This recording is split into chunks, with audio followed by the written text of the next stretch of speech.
2.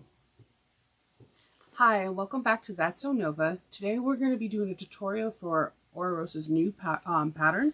It's the Traudy triangular shoulder bag.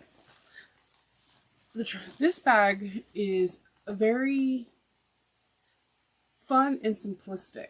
It gives a really nice, easy breezy style. You can use a nice, if you're a person that gets a lot of panels for fabrics, this is a perfect way to display them. You have your first pocket. That's just a nice deep pocket that you can throw your cell phone in. And then in the inside, there's another zipper pocket that has access to another zipper pocket where you can put your change or your phone, and there's also a slip pocket in here. What I like about this bag is that it's not structured. I am a person of just having a structured bag. But when I go to like craft shows, summertime, going to the marketplace, or just a grab and go bag, I like slouchy because I have kids and I like to stuff things. And even when I don't have kids, I like to stuff things. So I think this is the perfect purse or shoulder bag on the go. It has a very unique handle where there are two straps threaded into 1-inch swivel clasp, riveted, and then we have a nice end cap to give it a nice little finish. So we're going to get started with making that, and let's get started. So first things first is you need to get the pattern. Once you get the pattern, come back over here and we're going to walk you through all the steps. This bag pattern is simplistic but has very new and interesting and innovative techniques. I'm always loving any Ororosa pattern because I feel like each time we use one of her patterns, we are learning new things. So on the second page of the pattern, you're going to get tutorial links from like myself, Monica, Lauren, Victoria, Vanessa. There's so many of us that are out here. So if I am not a particular fit for you because maybe I talk too fast or whatnot, there are other people that are going to be showing this beautiful bag and their techniques and how they put it together. There's information about social media where you can see other bags that are made from Ororosa patterns and follow and just like bask in the uniqueness.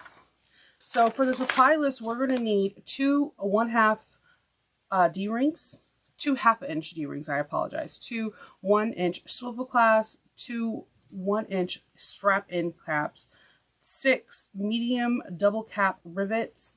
If you optional, you could add a handmade tag or a logo or a sew-in tag. I did add this really cute tag. It said Made in Magic, and this I got from Lauren Mormino's shop. I love that. I like any like kind of witty tags. They always make me smile.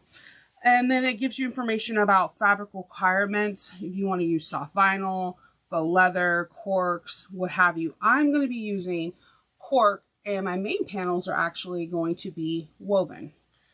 My main panels on the back I just showed you are woven too. So I thought it was a really fun way to do it, just to have a little more variety, more color. She also gives you information in case you want to scale down or scale up the pattern. I find this incredibly thoughtful because a lot of people want to make a pattern and they want to do like 85% or 90% or like 115, and you can mess up pocket measurements, gussets, things along that line. And so for a designer to give out that information, I find it incredibly generous.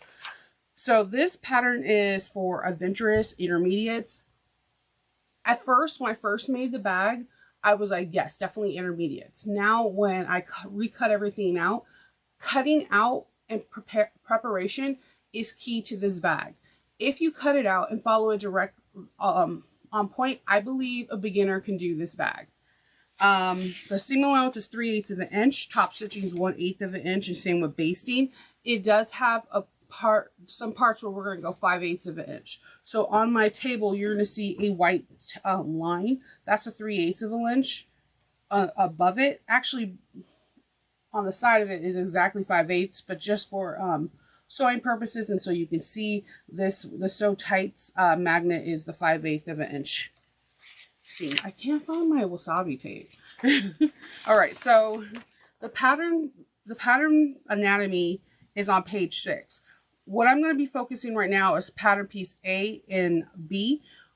Please pay attention to this pattern. There are symbols on each pattern. There's diamonds, hearts, and diamonds, hearts, and triangles on pattern piece A, and there is hashtags, diamonds, and hearts on pattern piece B. You need to put this on every single one of your patterns. And what the bag does is it breaks it down how to interface. Each pattern piece tells you how to interface, like 3 going the right side, 1 mirror image. If you're going to need to interface glue side up or glue side down, it's very important. That's the part that becomes intermediate. But if you're a beginner, if you take it 1 page at a time and follow the directions, it should be easier, very easy. Because half this pattern, you'll notice we don't really get to start sewing until like page 13 or 14, because most of the pattern is prepping. The preparation for this work is key to make this bag work. We're going to have our handles, we have our zipper tabs, and slip pocket in our zipper pockets in our facings. There's not a lot of pieces to it. It's just preparation. So we, on page, this is apparently backwards. So on page 8, Alexis breaks down the anatomy of the bag, where you have your handles, your connectors, your zipper panels, and it gives you all the pictures. I like to keep this picture sometimes beside me, so that way when I'm sewing, I'm able to like visualize everything coming together a little bit better. We're going to, I already interfaced everything. I wrote the hashtags, diamonds, hearts on the back, and we start on page 13. Now on each page, there are, on page 13, I think is where it really begins, because we're getting to understand what our packs are. So we are labeling one of your main panel, the one that you use, the fusible, I want to say fusible fleece. I'm trying to grab it real quick. Hold on. The one that you drew your fusible fleece on,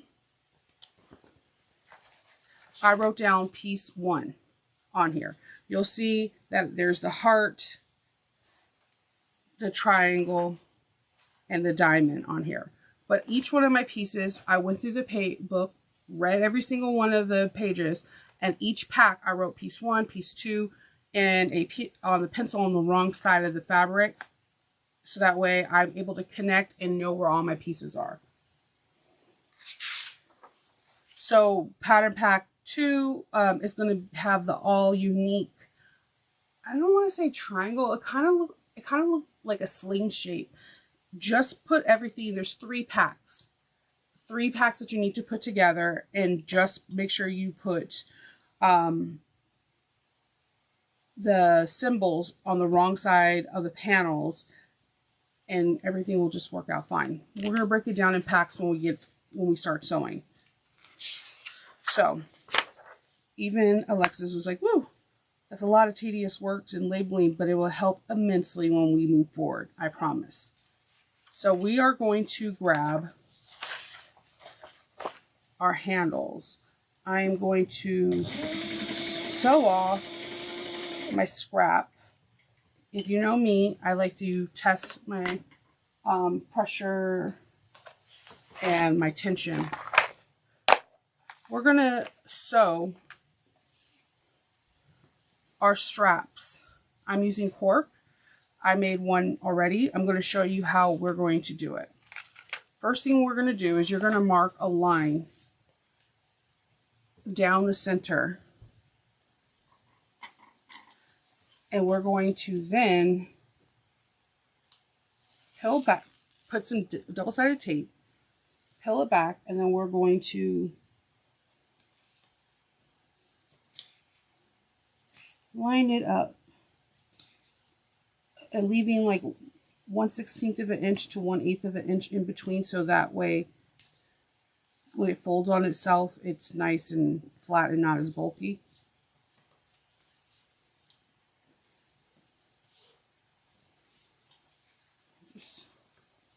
pop a clip.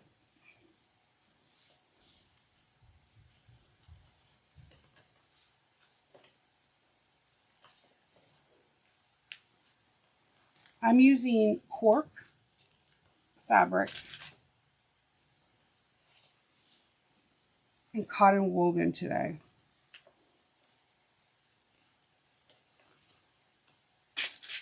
I interfaced the back of my cotton woven with sew fuse. Actually, I did like 2 layers because this cotton woven in particular was really lightweight. It was more like a rayon than a quilting cotton. So if it was a quilting cotton, I just would have layered it with Shape Flex 101 or sew fuse. But you kind of want to make it emulate the weight that your opposite fabric is. So whatever your fabric, like if you're using canvas and woven, canvas obviously weighs heavier. Some duck canvases are 10 ounces, 12 ounces.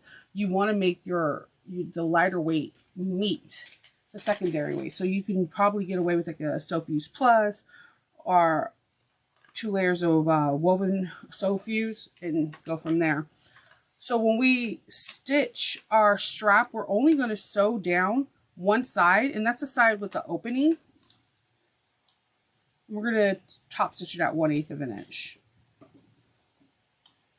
Do a couple lock stitches backing it up.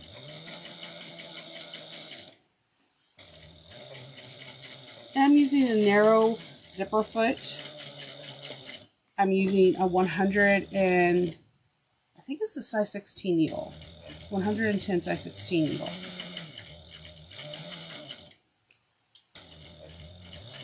Take your time and follow. I'm following, just putting my edge of my foot to the edge of the line.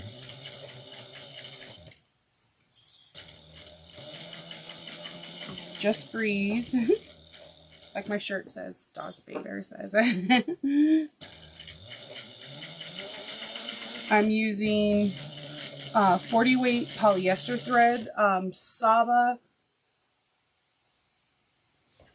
It doesn't say the color. It's just like a neutral beige color. And then trimming the threads.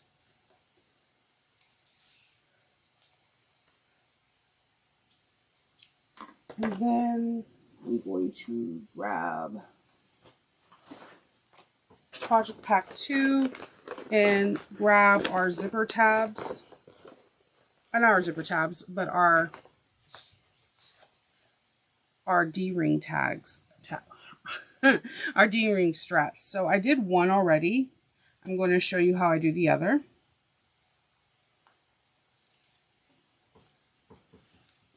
You're going to fold this. This doesn't need to have a space in between because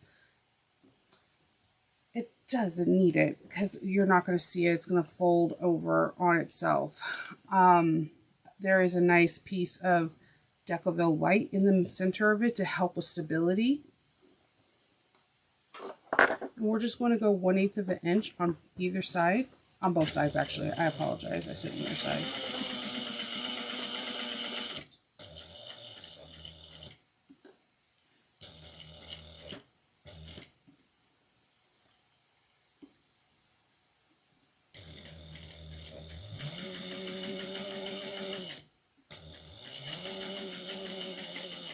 Okay.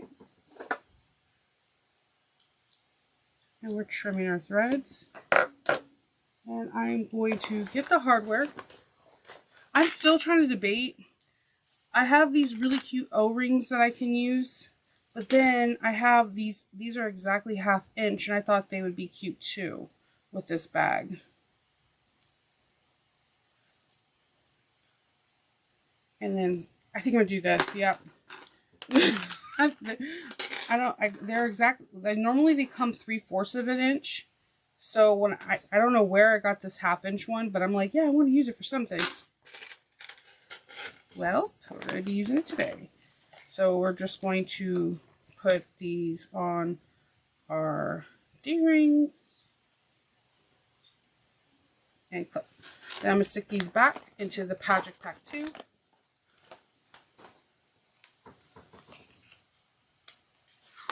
Alright, so we're going to take our 2 straps and the edges that we, I'm going to hit this with the iron real quick. It's because I had it curled up inside the box and wants to curl, so give it a little steam and it should straighten right out.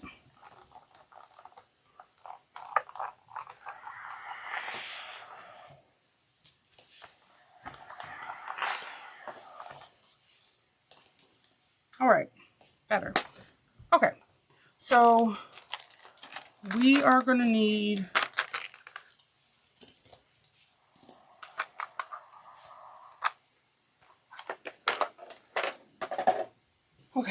so we're going to, we sewed each area. We're going to fold over a 1/2 inch. We're going to grab one of our swivel cloths and we're putting the areas that are folded in on each other, towards each other. We're going to fold it in a 1/2 inch, 1.5 inches.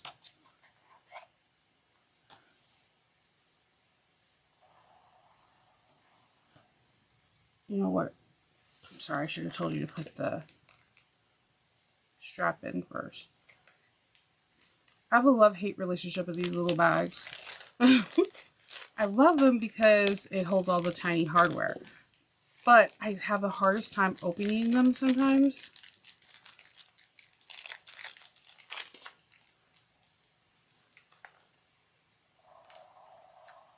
That's my iron just keeps steaming.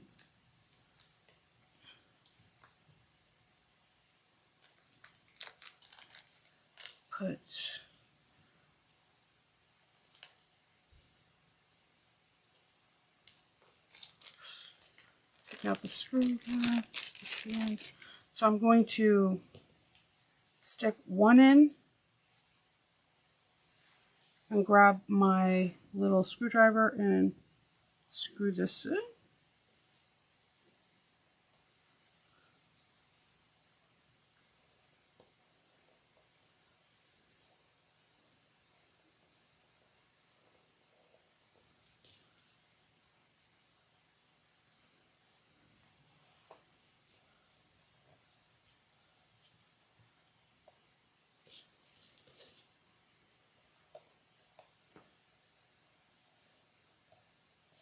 Make sure it's nice and tight. And then we're going to thread this and on and do the same thing.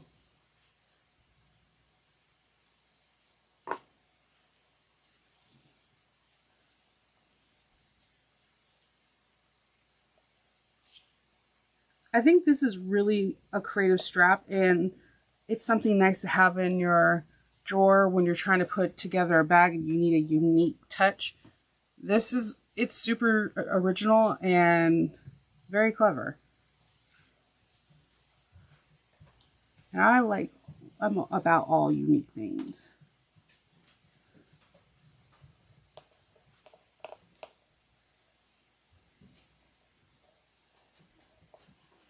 Okay.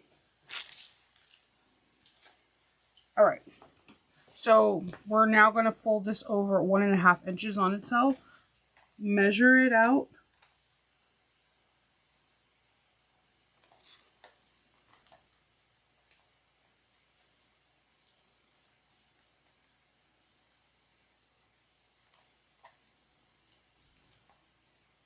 Okay, once you have it, clip it on both sides or on one side and do the other side, and then we're going to hole punch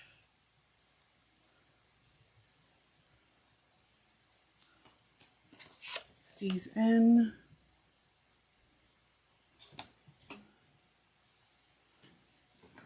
And then put some rivets. Grabbing my hole punch, grabbing my press, and grabbing some medium rivets.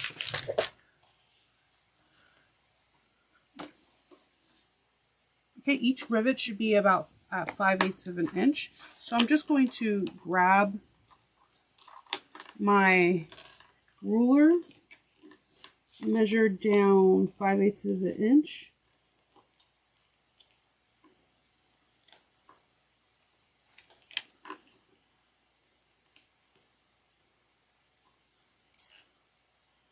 And I'm just using like I'm gonna use a pen. I'm using a little pen to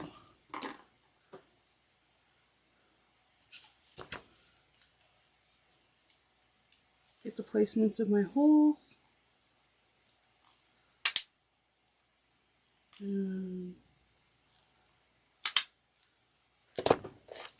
Grabbing my rivets. Going to thread through the hole. Put the cap on.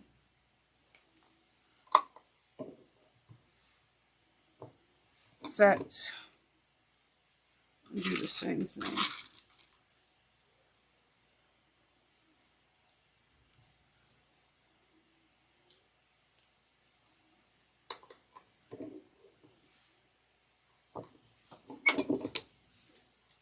I got my hole punch from Etsy store called Mikas and Margot. They're just amazing people. They're a small mom and pop shop. They have tons of different dies and rivets, and they have like really great videos to explain how to install grommets and what have you. And it just I just absolutely love my rivet press.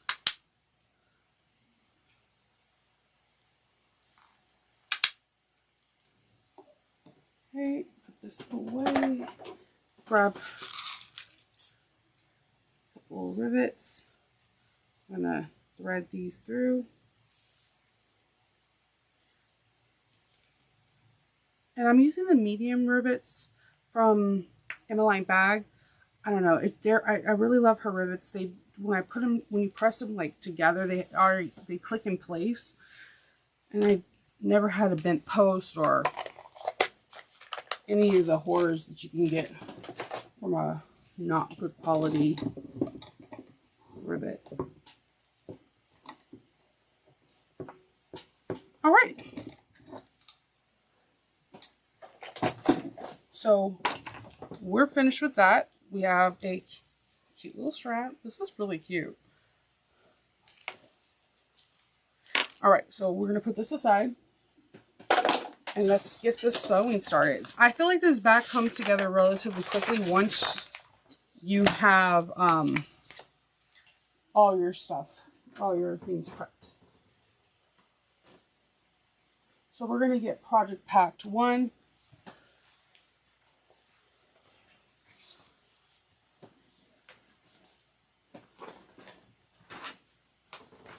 Which is the main piece that has the fusible fleece in the back.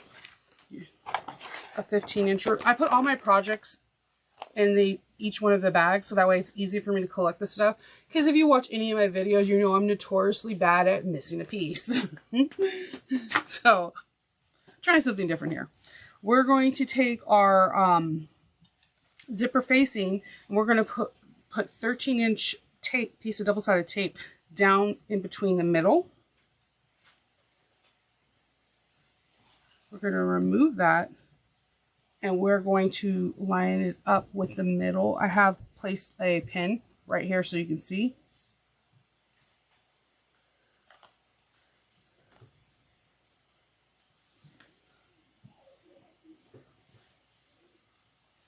And I'm just going to...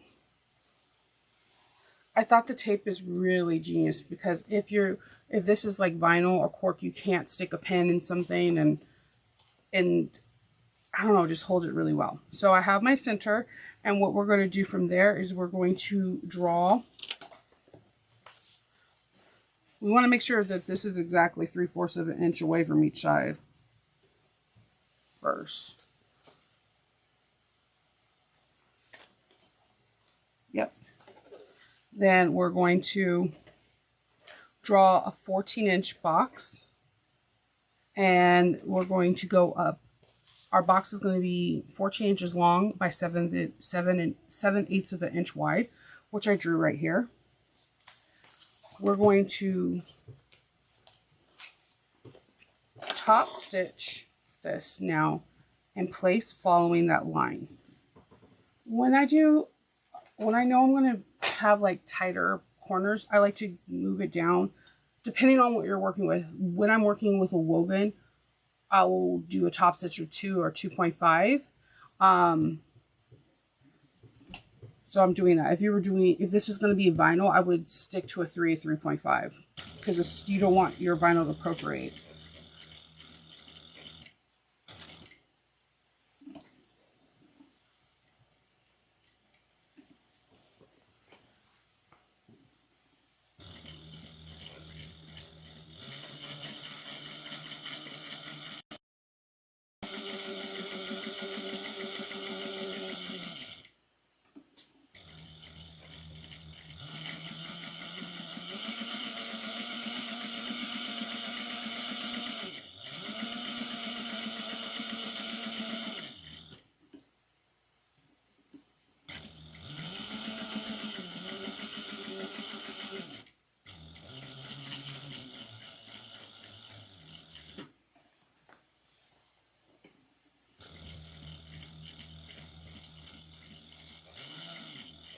And always remember to begin it in with a back stitch.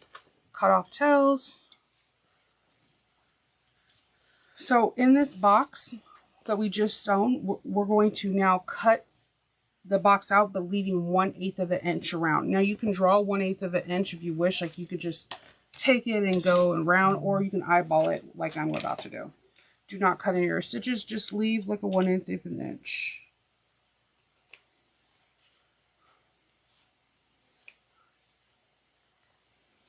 Take your time.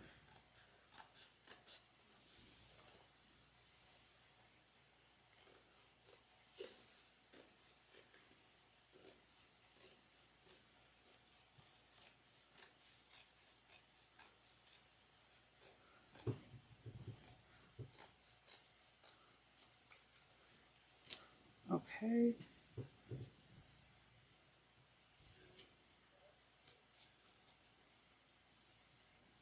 All right. So we have that. We have it marked out.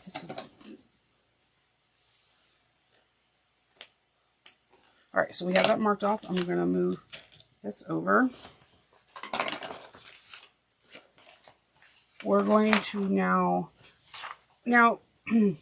she has instructions for you to use double-sided tape to hold this. You can go behind it and do it, but I am using a cotton so I can iron it in place. But what you would do is on piece 1, you would put double-sided tape about you can mark a 1/2 inch up. And then you would put double-sided tape on it and you could bring this back, especially if you're doing, again, with a vinyl.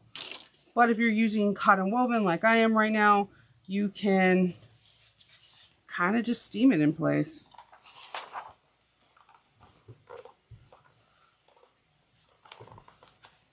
My lining fabric is actually twill cotton, what you would use for a corset. I had used this for a Doctor Who corset many moons ago, and I haven't been able to use it since. I was like, I wonder what it will be like to have as a lining, because it's such a sturdy.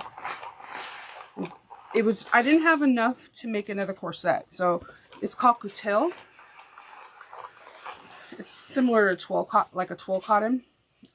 It's very sturdy because, again, corsets. But I didn't have enough to make another corset, so I've been wanting to use it in a bag just out of curiosity.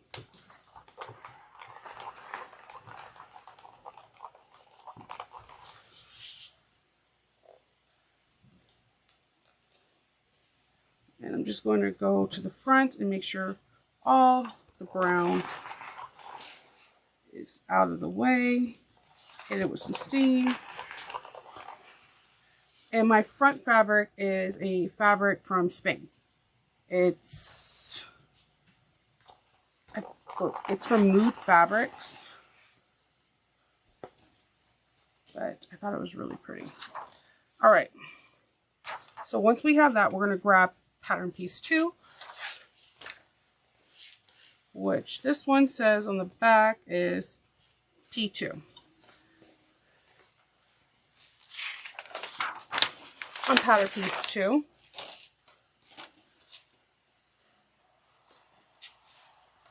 it's going to be facing this way, and the heart will be up on here.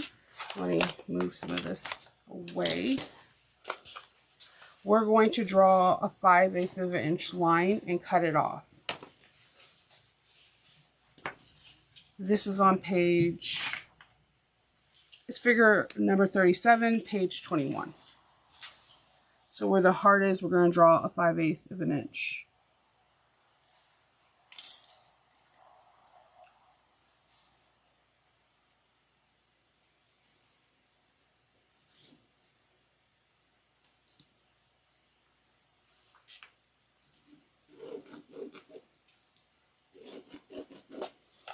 Right, so I'm going to just trim this off. If you're at your cutting board, you can just use your ruler and trim it off with the, a rotary, but I don't have the space to do that on this table. So ruler, trimming.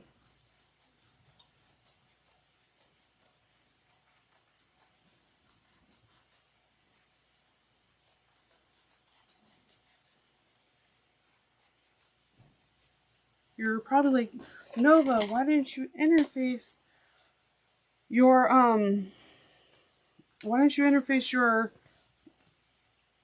tilt? It's really, really strong. Like, it holds a corset. There's no stretch in it whatsoever. So we're going to now take our, making sure our orienting our zipper the right way. We're going to make sure right sides are up. We're going to clip and place our zipper. This is the 15-inch zipper. It's part of Project Pack 1.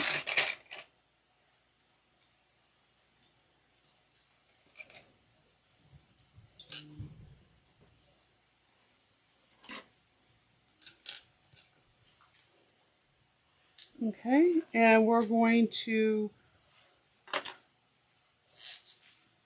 put this in that position. We have them all pinned, and on page 22, figure 39, we're going to use a 1/4 of an inch seam allowance and baste this in. I'm going to adjust my stitch length back to a 3.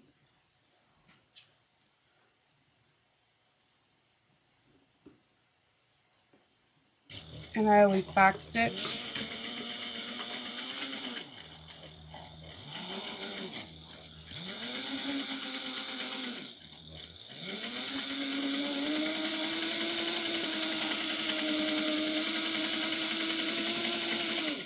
All right. Cut off threads. All right, we're going to take this piece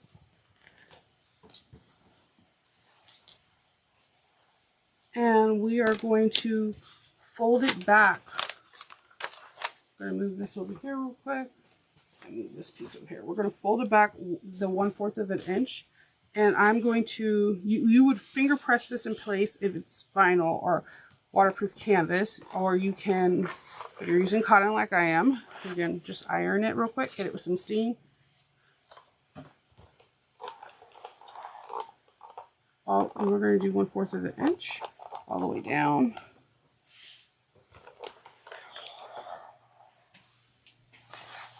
We're going to put some double-sided tape on the area that we just steamed down. We're going to put some double-sided tape on that zipper side.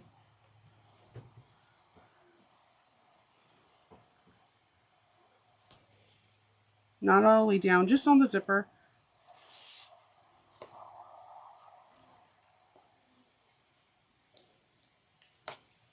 I'm using zipper tape from WAWAK. Okay. Remove the backing of the double-sided tape.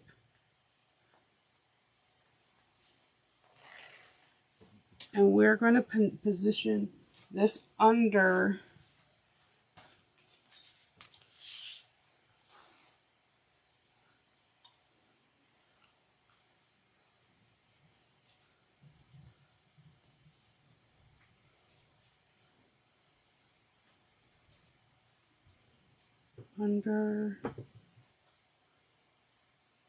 this. Hold on.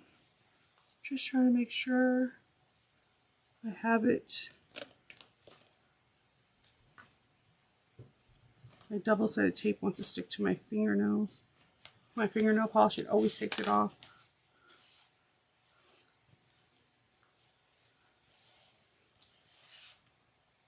Just you're positioning the zipper.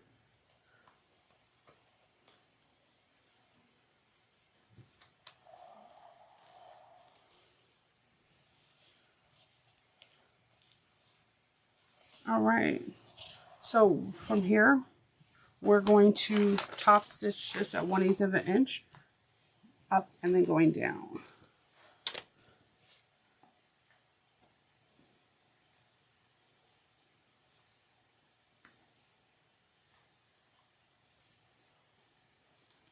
Just, that's the one thing I like about double-sided tape. You can reposition something if you don't like the way something looks.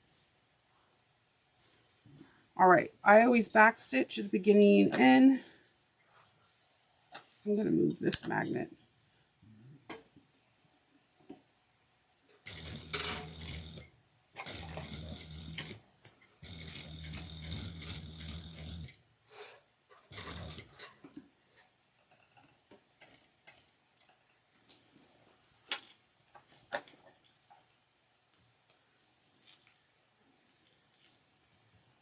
Okay.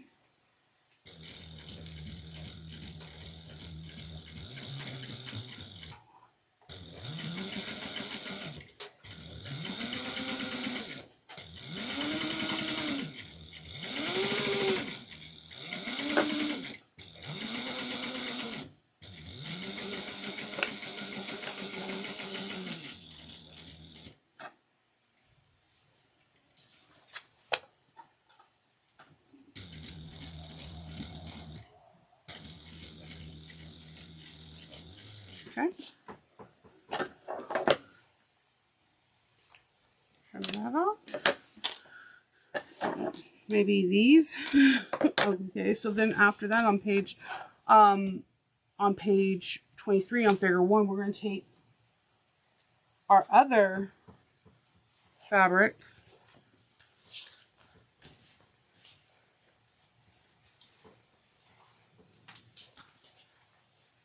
and position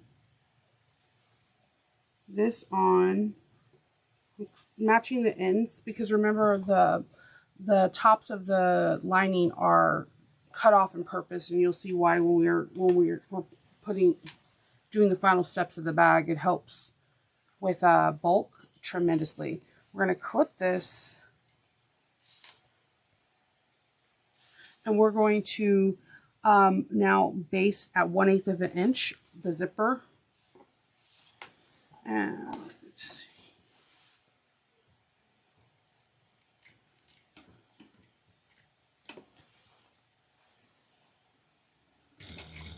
I just back stitch every time.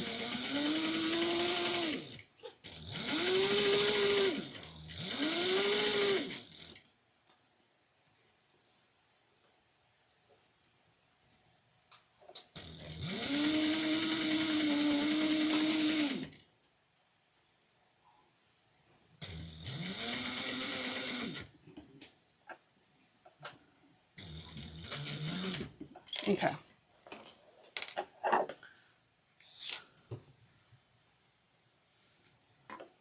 All right, so we're going to flip this way. We're going to, now we're connecting diamond to diamond, see?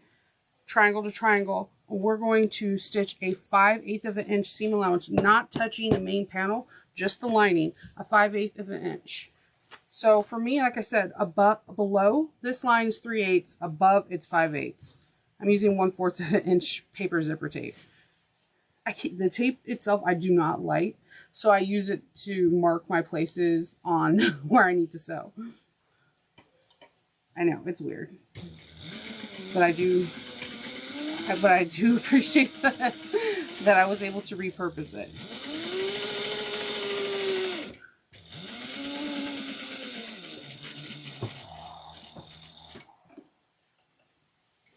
When you stop, make sure your needle's down, and we're going to do 5/8.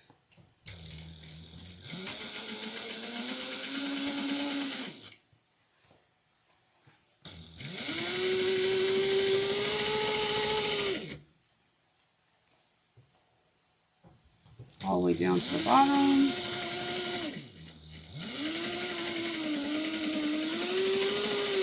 All right. We're going to trim only the lining down to 1/8 of an inch.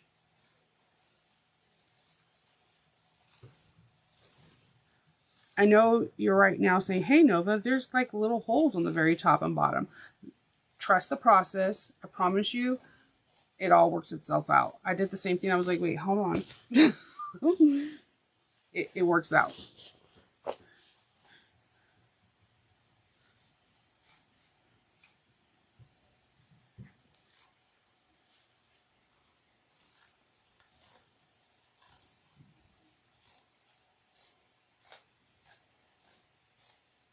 All right.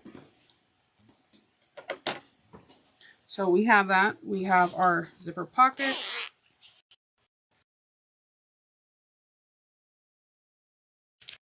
We are done with pack 1. We're moving on to pack 2. So on pack 2, we need to grab our zipper and our tabs. So we're going to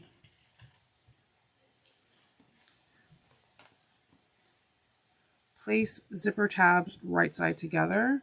I like to clip right underneath so I can just hold it in place and I'm not worrying about moving a clip. I'm using the outside cork fabric.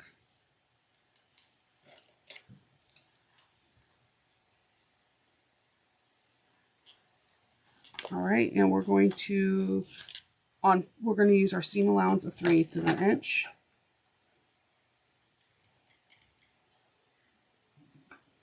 Back stitch. And if you can see, there's a second row of stitching right underneath it. It helps secure everything. I'm going to put that second row, it's like less than 1/16 of an inch or 1/8 of an inch away. And it's not too much, but it does help with like I said, reinforcement and keeping that zipper closed. I'm going to top stitch this at 1/8 of an inch.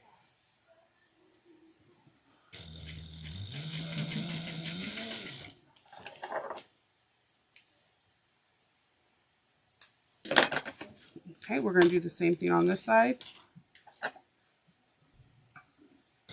3/8 of an inch, back stitch. And we're going to do a reinforcement stitch right underneath it.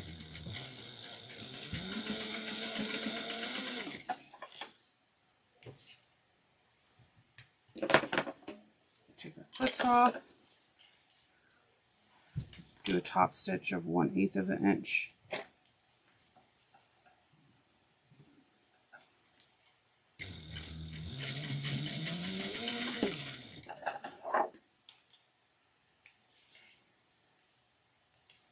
All right, so we have our beautiful zipper tape. We're going to grab piece 6. Piece 6 is one of the lining. The linings go towards the right, and the exterior pocket arm goes towards the left. So we're going to grab a lining, and I grabbed piece 6. And we are going to put this right sides together. I am going to find my center and cut off these threads that I thought I did already, but apparently did not. So I'm going to find the centers. I am going to put this and this. And I'm just going to make a line on both sides so you can see.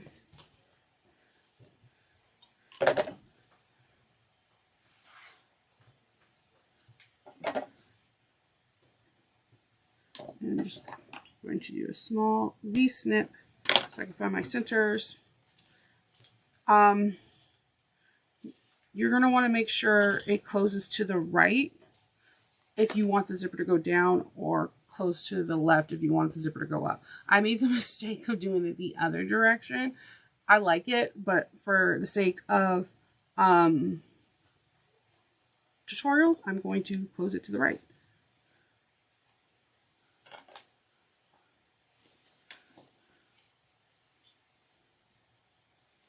Pop up a few clips in it.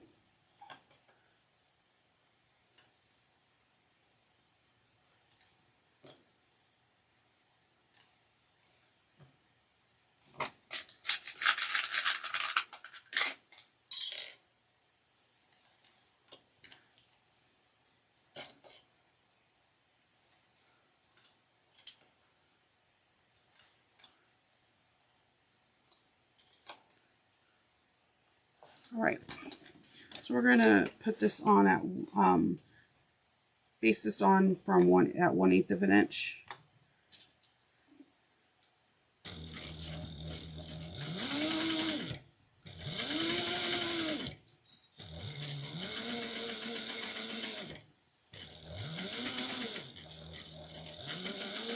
Take your time and just breathe.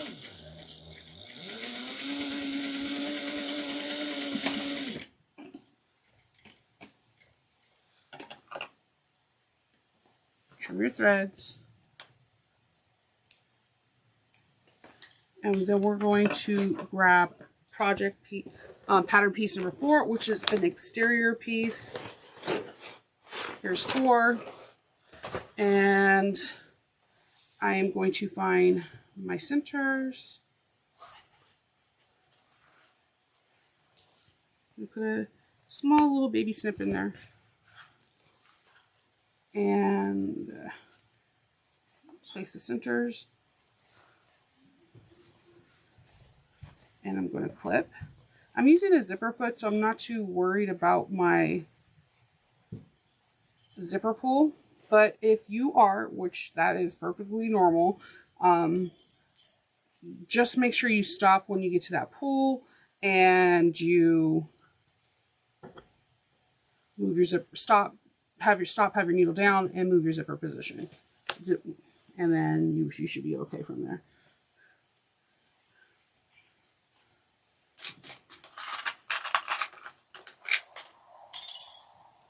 And just pop some clips in here. Or you could be like me and pop a whole bunch of clips. Like, I hate when something shifts on me.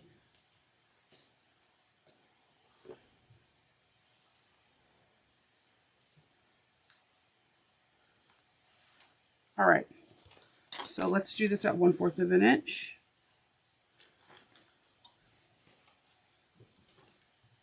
Make sure you backstitch at the beginning and end. And this is a curve, so it can be tricky. So really just take your time, breathe. You totally 100% got this.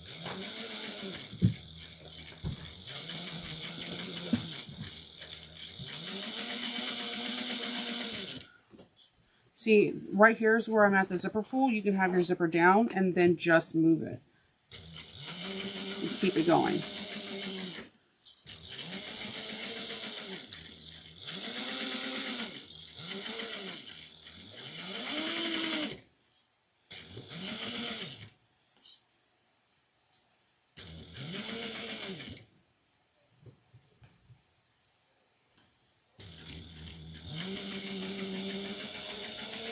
Okay, so we got that all sewn on. What we're going to do now is we're going to trim. Now, for the love of sewing machines, do not, I repeat, do not trim into your zipper tape. Do not do that, it will shred. You will be mad. You'll cry. I cry. And the whole sewing world will with you.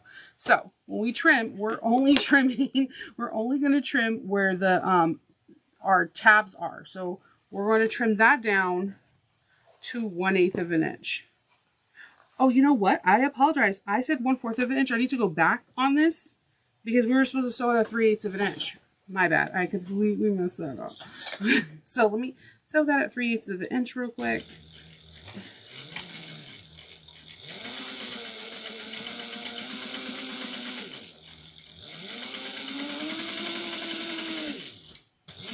Just like lean into the curves.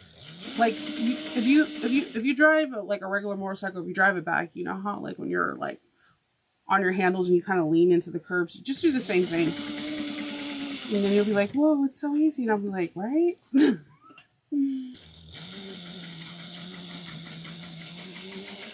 All right, I sewed it at 3/8 of an inch.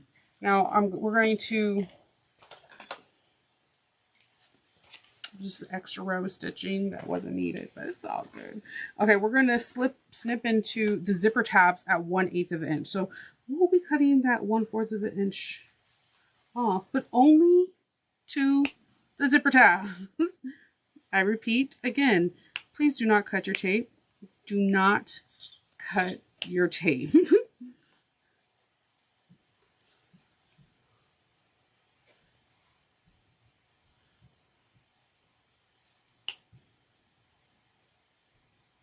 Apparently my scissors are not very sharp today, but it's all good. So I'm cutting down and 1/8 of an inch. Okay, we got that. We toss that away. Do not trim your zipper tape. I repeat, I'm going to have a sticker that says we're going to fold this back, the lining back. I like to just like clip it. And we are going to, I'll clip it right here too. We're going to top stitch at 1/8 of an inch.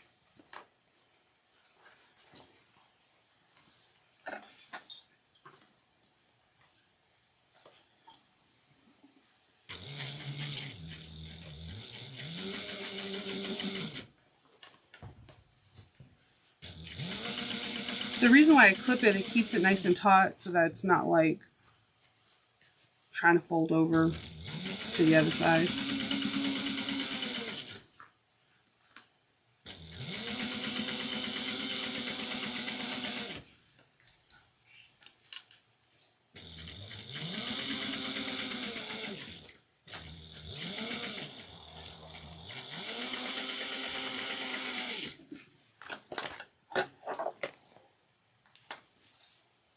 All right,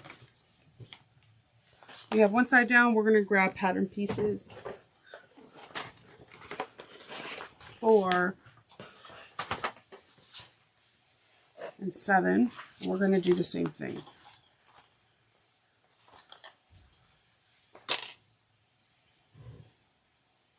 I'm going to drink some water.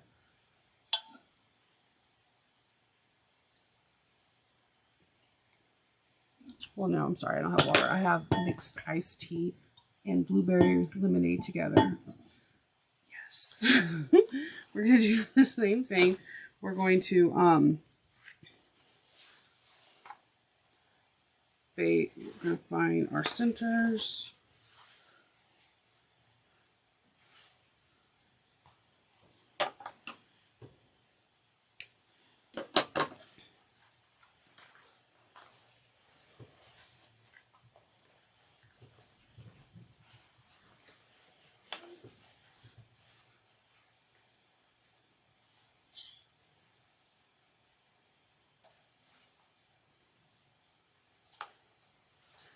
Just clip.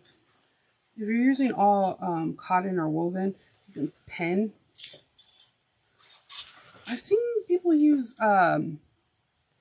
like Elmer's glue, like the kids glue, and then they just like dab, dab, dab, and hit it with the iron, and it doesn't shift and it stays.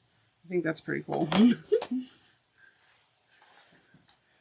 I mean, you could probably use 1/8 of an inch double-sided tape if you wanted to. It just can gum up your needles. Well, all tape won't gum. All tapes are not created equal.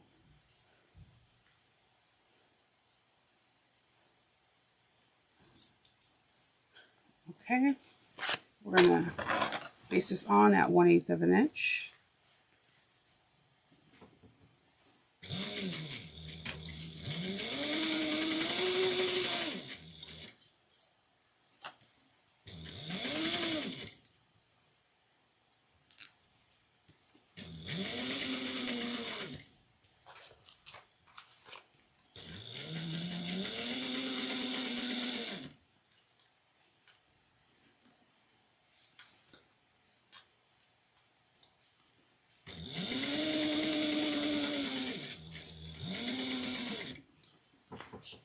Okay,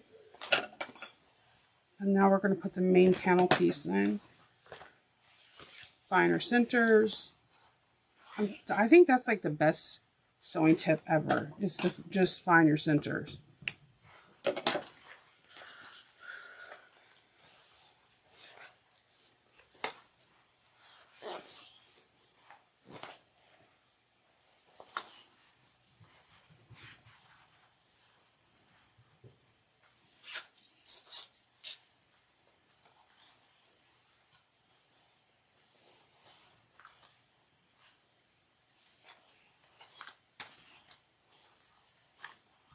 Okay, remember we're going to sew this at 3/8 of an inch. I'm telling you to remind me.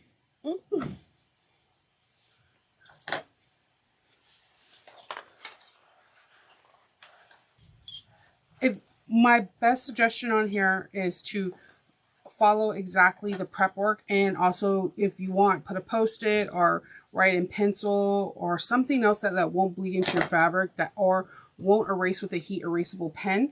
I did chalk and pencil for mine. Do it that way, so that way you can definitely remember which each piece is, like writing piece 1, piece 2.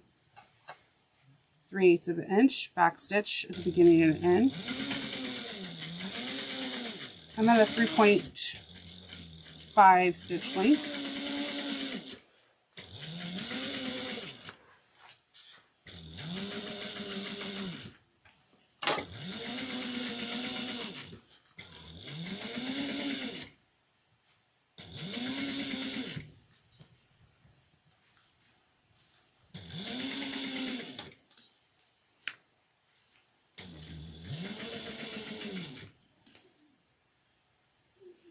Okay, we're at the home stretch now. It's just literally putting together the pieces of the bag, and it comes together quite easily once you see it. So we're going to top stitch this piece.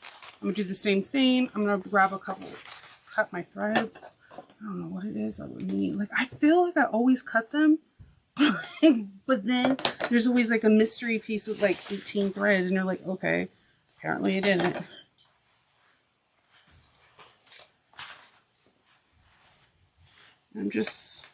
I like to just clip this down so when I'm top stitching, nothing gets in the way.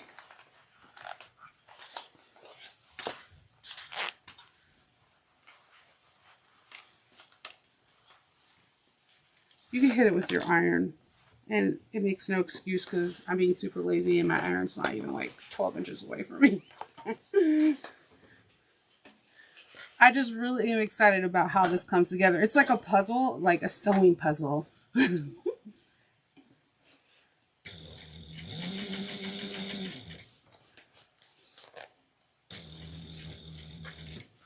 see, this is why you cut your threads. I have a thread that's like poking out over here. Oh, Nova, Nova, Nova. Hold your lining taut if it's trying to shift.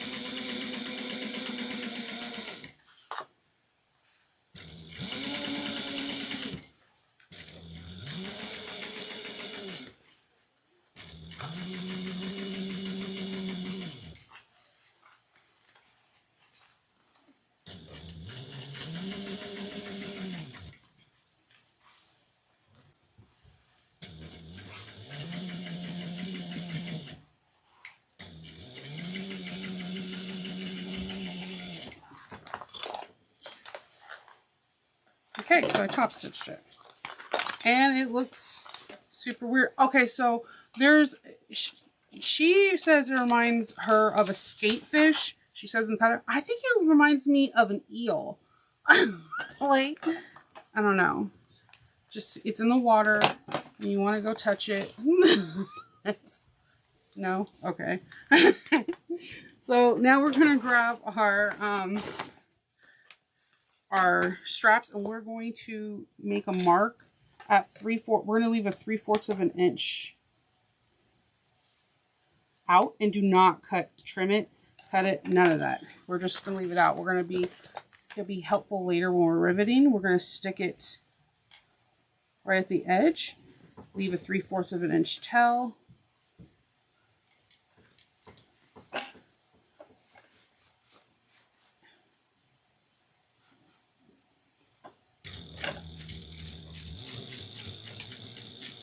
Back stitch a few times. Trim the threads.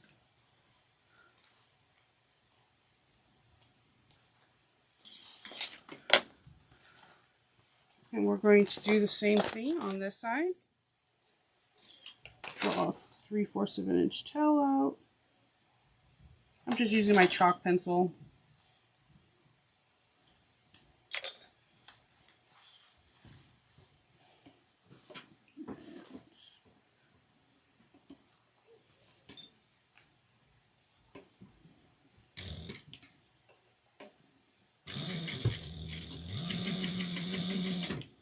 Okay, we are done with that piece.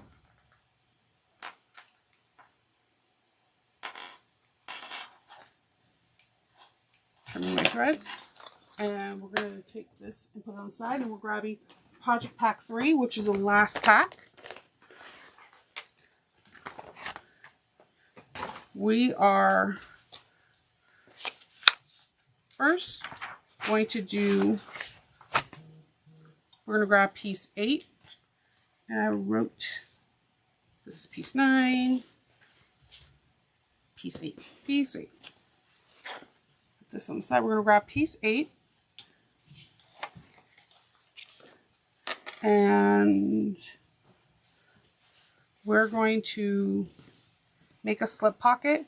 You're going to fold the slip pocket in half, and you're going to leave a 3 to 4 inch opening. You're going to go down 3/8 of an inch and then pivot and bar tack and do the same thing on the other side.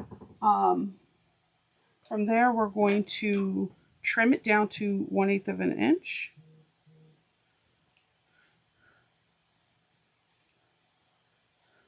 And I like to kind of put a triangle shape to this so I know not to cut.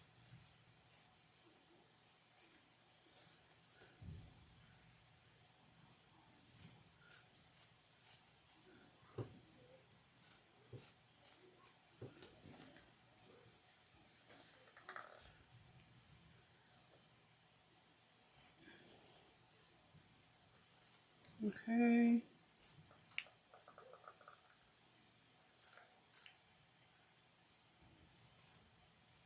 All right. All right. So what we're going to do now is turn this right sides out. I'm going to, reason why I do a little triangle like this is because I press it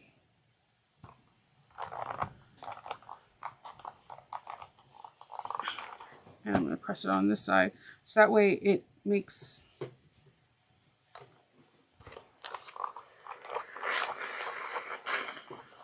the crease like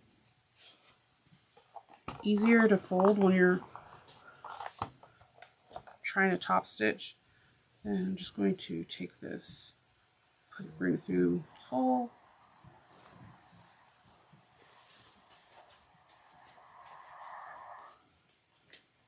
Get a bone finger, just poke out the corners gently. You can use any round, like blunt object. I use a lot of pencils sometimes. I have pencils, chopsticks.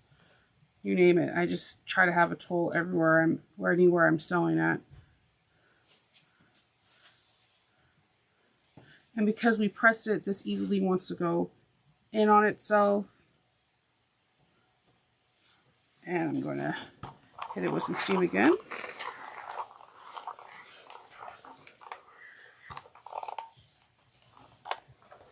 Just pressing this one area out more. Okay, so we have that. We fold that. We're going to press all corners, and we're going to top stitch the hole, the area. We're going to just top stitch it at 1/8 of an inch. Make sure you your back stitching at beginning and end.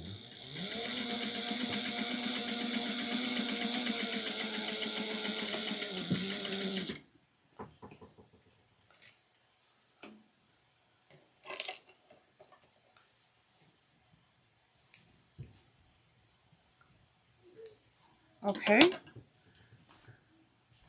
we have this really pretty pocket, and now we're going to measure.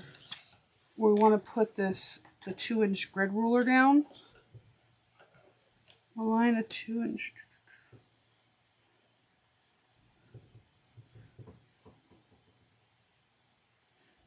Place the pocket.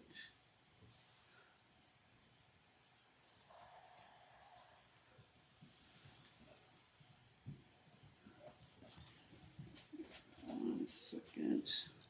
Line your 2-inch ruler on the bottom of the edge to your main pocket lining, piece A, making sure that's the triangle.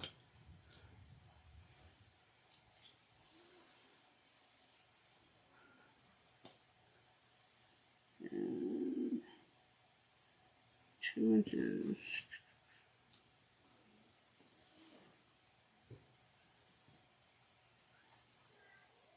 All right.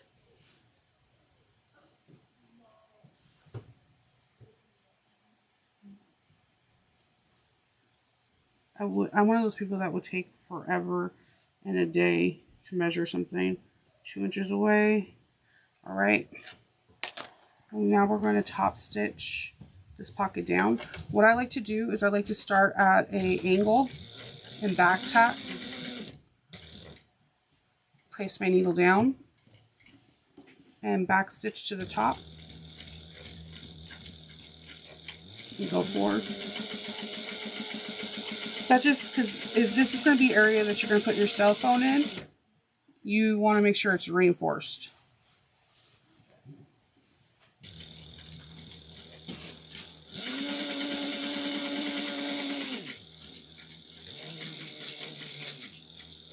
Now, you could have put double-sided tape on the bottom of this, so when you aligned it 2 inches away from that and 2 inches up, you have it perfectly. You could be crazy like I am and just like eyeball and be like, yeah, I did it. And hopefully I didn't mess up. And chances are you do mess up. But it's cool because you did it cool. Or you could put, if it's cotton, on cotton, couple pins. So when I get to this corner, I'm going to go up and go off a little bit and back stitch. Then I'm going to back stitch.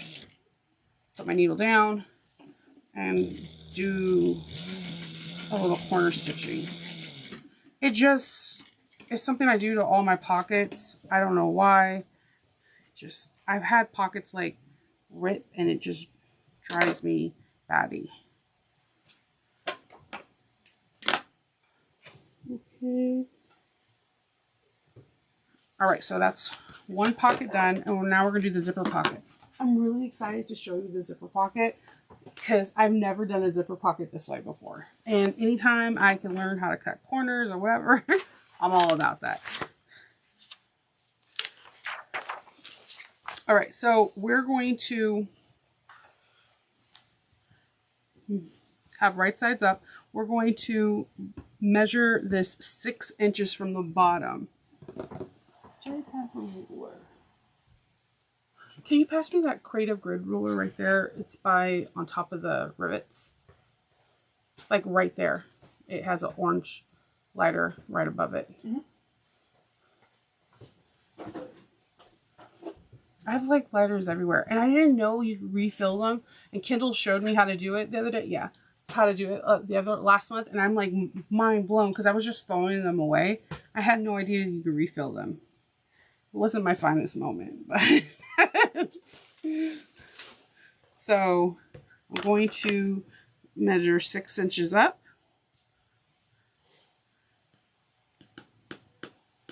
And this is where we're going to place this pocket piece. 6 inches up. And it fits in between perfectly. Now I'm going to pop a couple pins in here. Just because. All right. We're going to draw a line that measures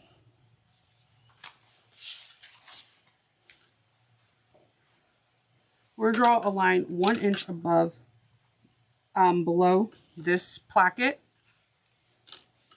which you can see I did with the white chalk pencil. And then we're going to go a 1/2 inch up and do it. This needs to be 5.5 inches. And it's exactly that. So you put those in, you just measure it. It's so I'm hearing my puppy like argue with my oldest daughter right now. So it'll be 2 3/4 on each side to make 5.5 inches. So we're going to draw those 2 lines. And we're going to stitch these stitch down these both 2 lines. I'm going to do a smaller stitch length. I'm going to go to a 2.5.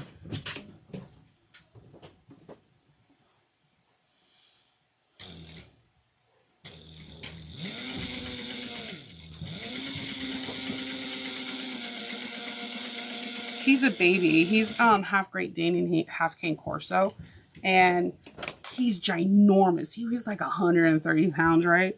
But you have to constantly remind yourself that he is a baby. He does, even though he is Scooby-Doo, that he doesn't know what he's doing. And that's what he does. He's a baby. He does baby things. I know.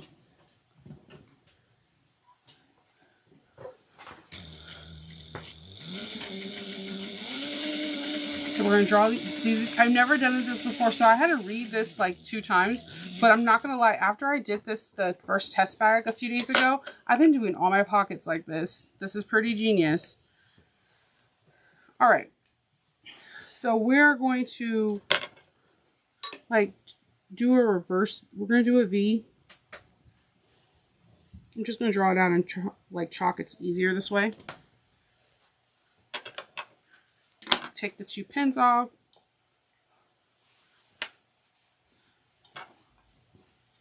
And put a snip. Make sure your scissors are sharp that when you're cutting these. Cut down the middle.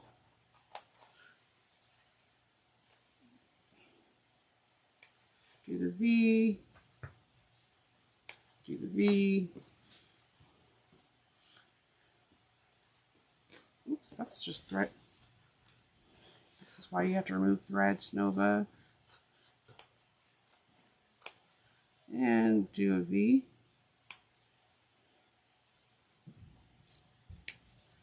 Okay.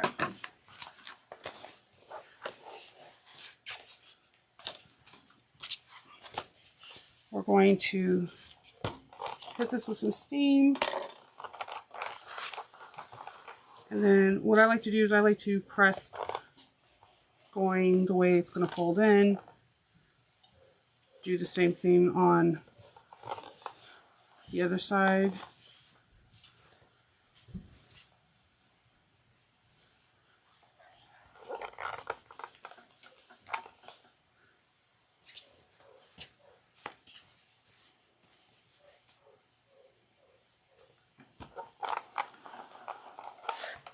Let's see, maybe the puppy YouTube would help.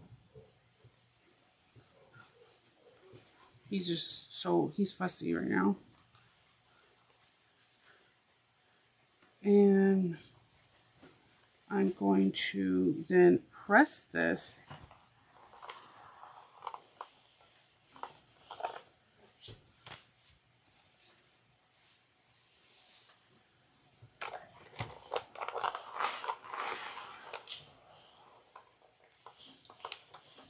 Okay, so we got a pretty pocket.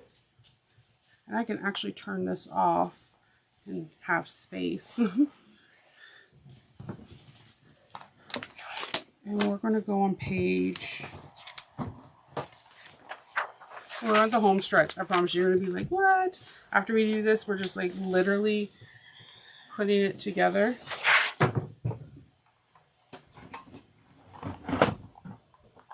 We're literally just putting it together from here.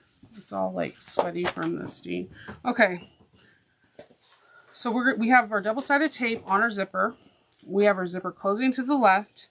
We're going to take off the double-sided tape.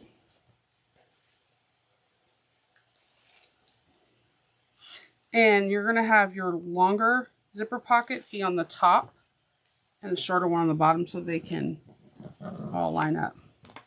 This double-sided tape sticks to everything. I mean, it's like flypaper traps. That is.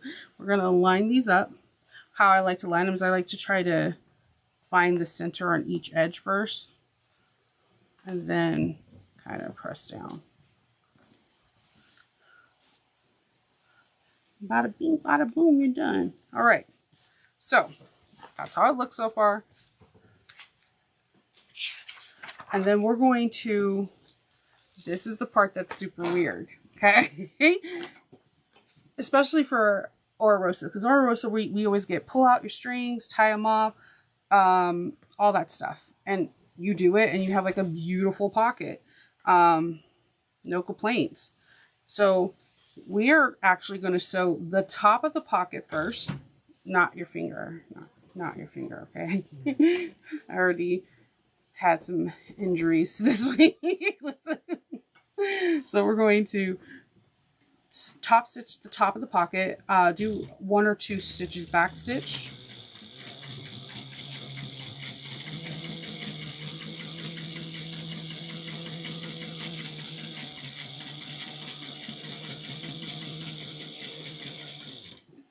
Okay, and then I'm going to trim my threads, trim them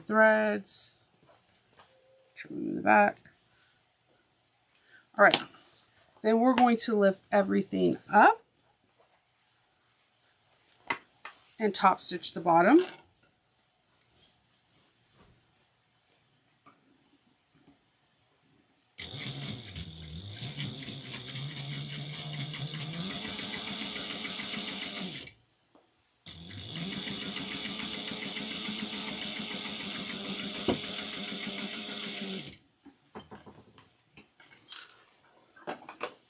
Trim, trim,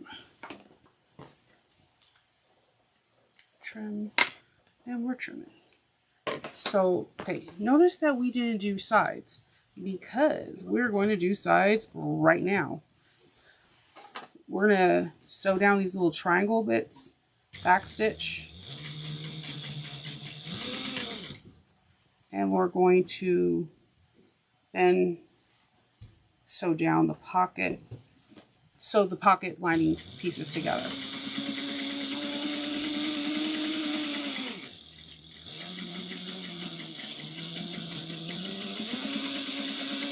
And I just do a couple back stitches because better safe than sorry kind of scenario. And try to remove the clothes. Those threads out. Okay.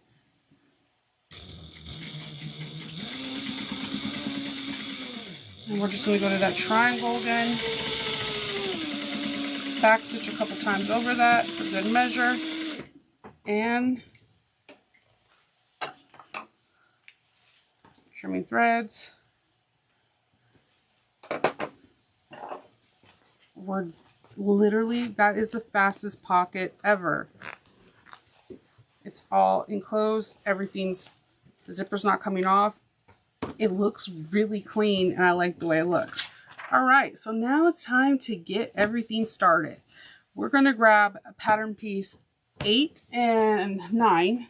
So we have 8 and 9. And we're going to get the thing that looks like a starfish. I mean, or an eel. Or... stingray. It does look like a stingray. I'm like, oh. So we're going to... First, I'm going to get these clips off because we're going to need to connect some things together. All right. Isn't that the eye of Horus from, if you turn it this way, it'll open on Lord of the Rings? No, this does not look, it's not. Where's the ring, Frodo? So, just ignore our geekiness for a second. We're going to find diamond. I think I found, hold on. Diamond. We're going to get, hold on. Make sure you have the right pieces. Like I said, you're going to get piece 6, which is, I feel like I'm playing Battleship. That's what it is. Piece 6, and we're going to match it to piece 8.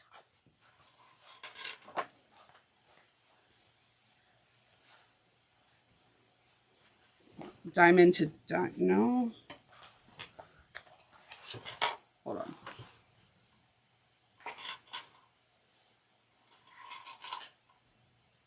Is that piece 6 or piece 8? Bear with me.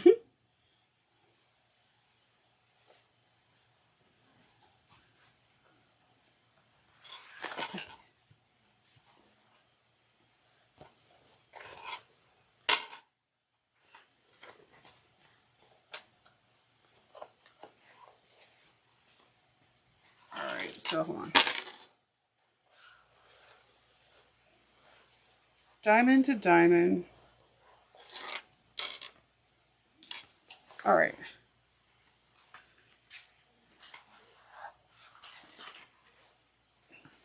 Yeah, you see me struggling because I wrote on white chalk. Man, do not write in white chalk. Let's see. Steamed it off? No, it just, I should have did it in a darker chalk, but it is what it is. No, I think I had it right the other way. All right, diamond to diamond.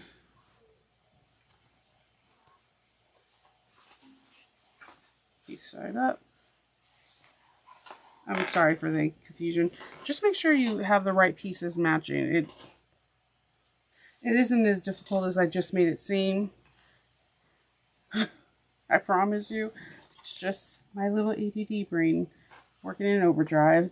Diamond to diamond. And we're going to stitch at 5/8 of an inch.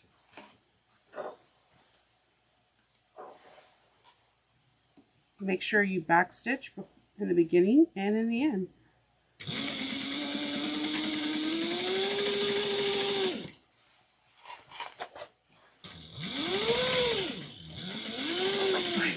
So automatically, if anyone ever watched Pee-wee's Playhouse, when we were connecting things as a kid, he would sing like, connect the dots, la la la la la.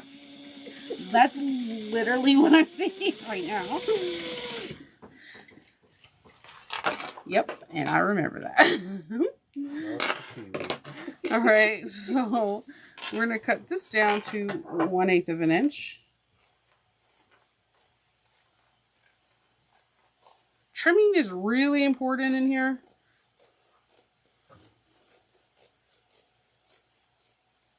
All right. Then we are going to take, this side and we're going to top stitch it at 1/8 of an inch and have the seams go towards the main panel. So just finger press and just have the seams go towards the main panel.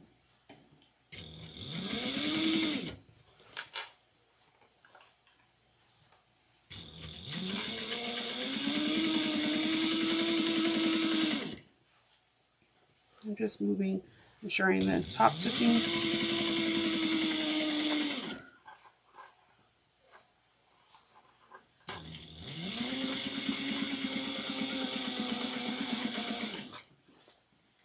All right.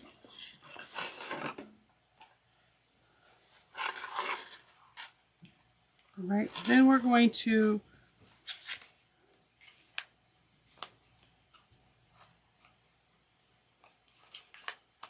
if I can, we're going to do the same thing to piece 7 and 9.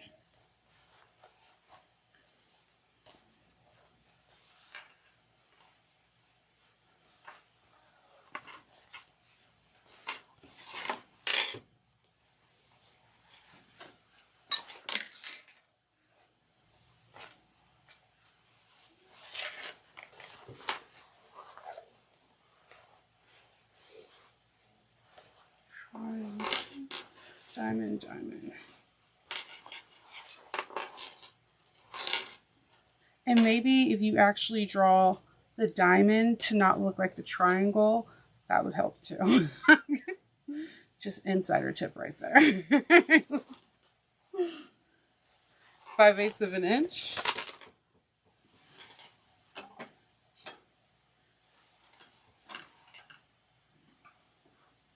I was trying to, my husband like sharpened my yellow chalk pencil, and then the minute I had it, it just disappeared. And I was like, oh, it'll be perfect because yellow will contrast off these colors perfectly. And it disappeared. I'll find it again. What I love and hate about the white chalk pencil. The white chalk pencil, everything comes off with the white. The yellow, the blue, the pink, they will like stain your fabric. Just heads up on that.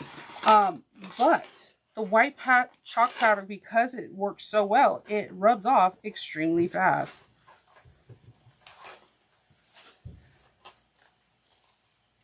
Trimming this down to 1/8 of an inch.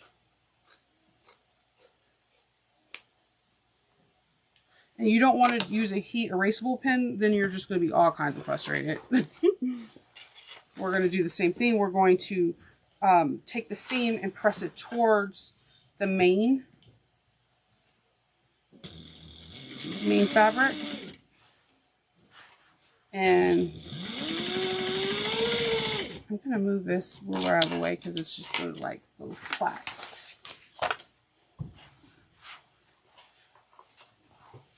I call it this the pancake method, where you didn't iron, but you're just like filling out the seams. And you just go underneath and you just kind of press the seams with your finger. You can roll it or iron it beforehand just to ensure it. All right.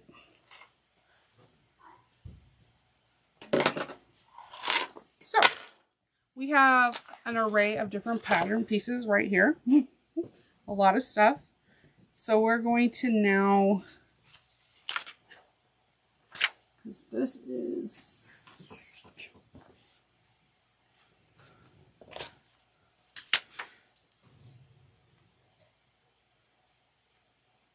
all right, we're going to,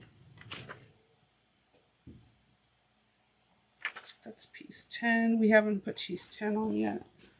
All right.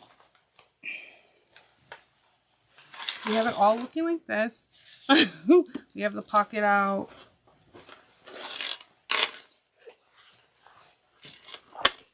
So you can get a gist of how interesting this is. So we have all the pocket pieces out. And now we're going to sew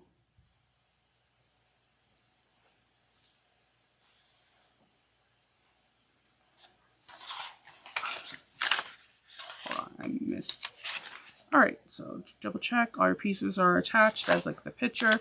Then we're going to sew the pieces at 3/8 of an inch seam allowance and scale them up to 5/8 of an inch towards the zipper panel, and only trim the areas that don't have the zipper tape by it to 1/8 of an inch. It's going to be a little tight of seam allowance because our connectors are there. just bear with it. We're going to now align piece 10 heart. She puts like the little symbols on each thing too to help out. Piece 10 heart with piece 5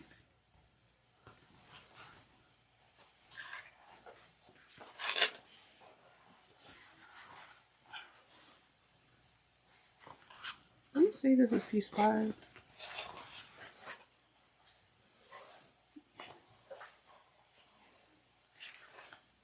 Piece 5. And we're going to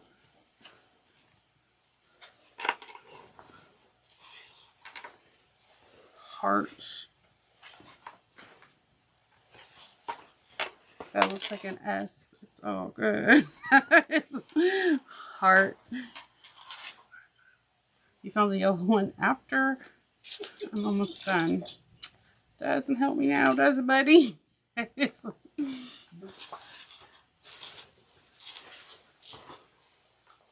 So we're putting heart to heart for piece 10.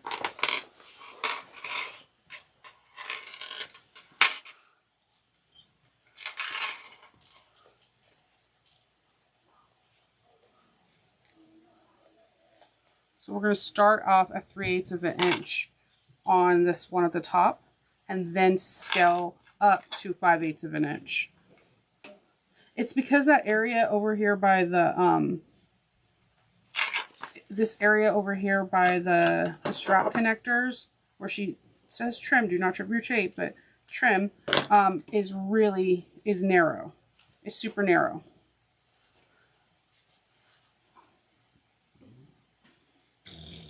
Make sure you back stitch really well. And then we're just going to scale up.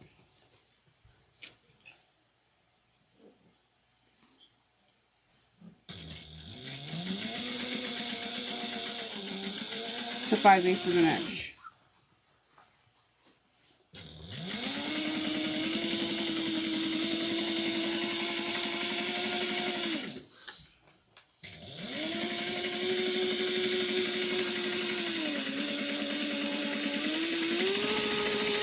Back stitch, and then we're going to trim it down to 1/8 of an inch.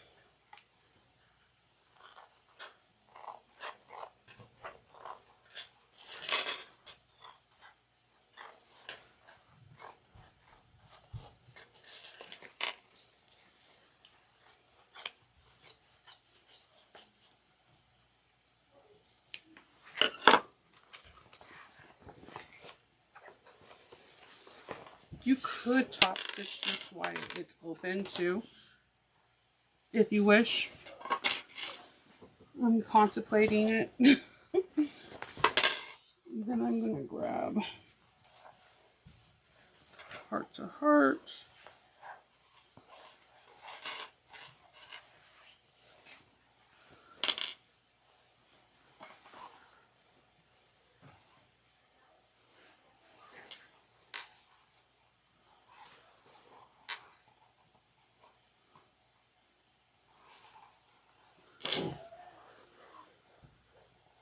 You're definitely not going to want to trim any of the tape down.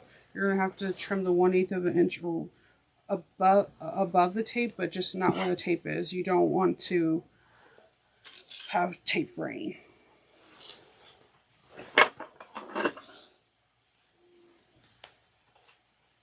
You'll be sad, I'll be sad for you.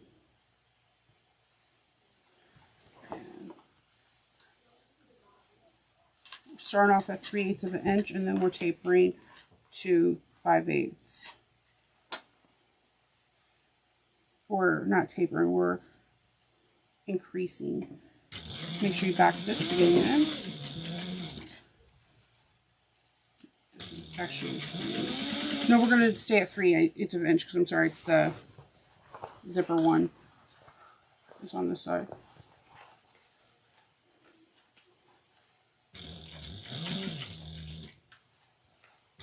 Just make sure your zipper is out of your way.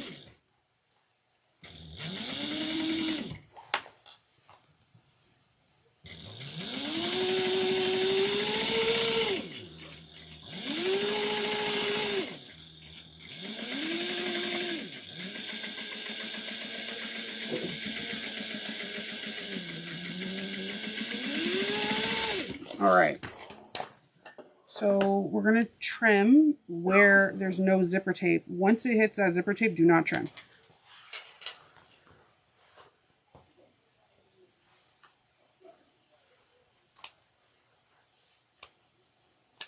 All right.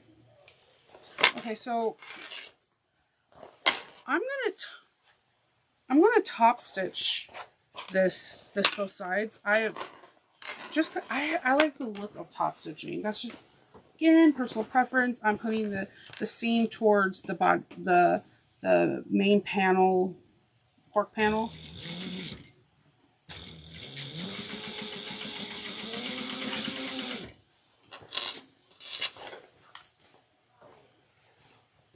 Just making sure nothing is in the way and the seams are laying flat.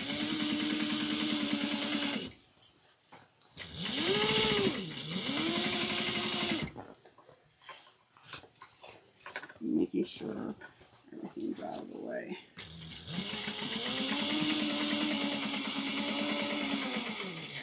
Moving my drink so it doesn't spill.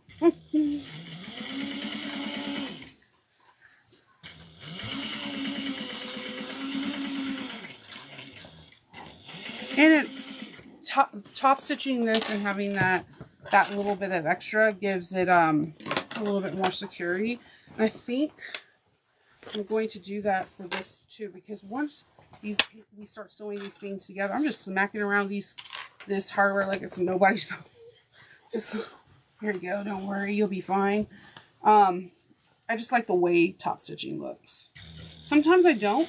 Sometimes I like the way something doesn't look top stitch, or I'll like understitch. Personal preference.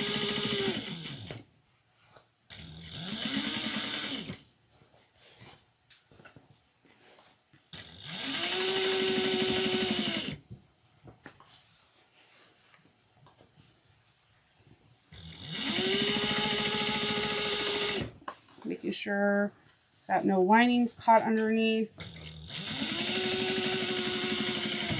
Just a little bit of top stitching. Going hardware around. Okay, we're at the home stretch now, everyone. Now we get to connect everything.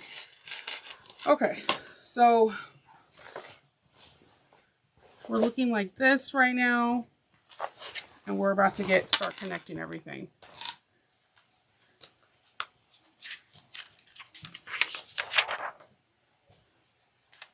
All right. So we're going to add piece 1 on it to add piece 1 to piece 2. And now we're going to start connecting, placing piece 1. This is the pocket. It's like overdone. It is. It really is.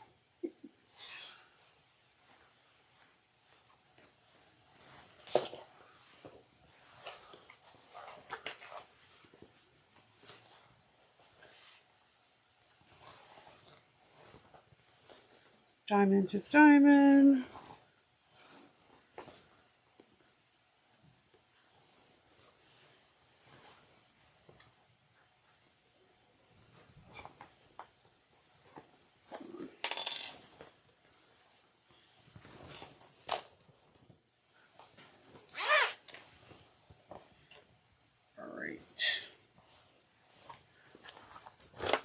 Sorry, everyone. We have to make sure we get it the right way. We're going to do heart to heart.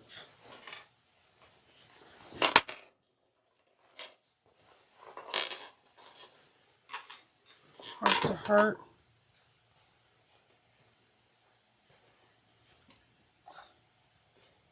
And clip.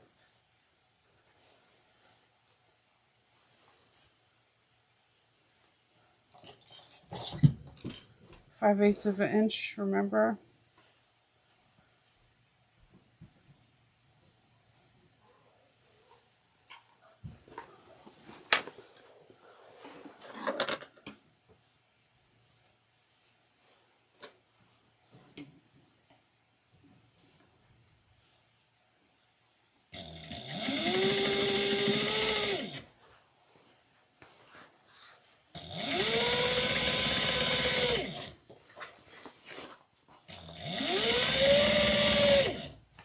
sure you have everything not getting like caught up in seam.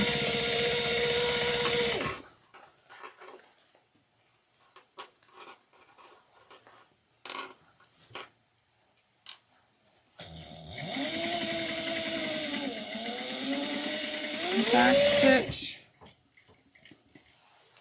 and then we're gonna cut 1/8 of an inch seam allowance down.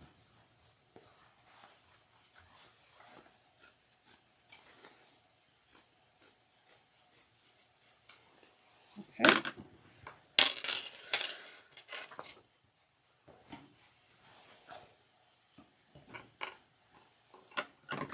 All those threads.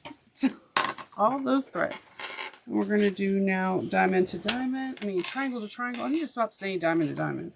Triangle to triangle.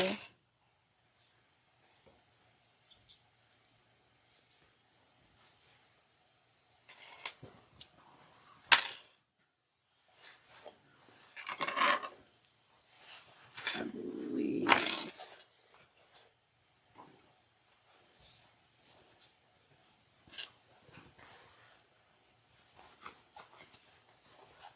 The zipper pocket is open, yeah. Gee. Okay.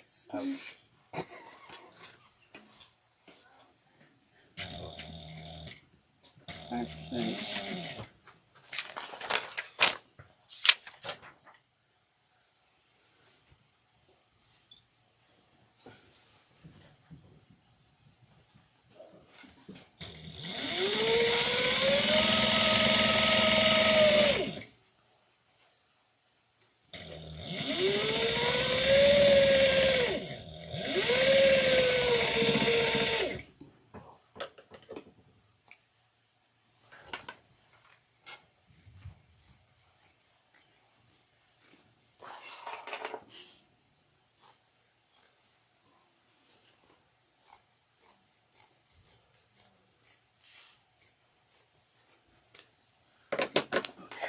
And then we're gonna have a small opening over here to turn the bags around heart to heart.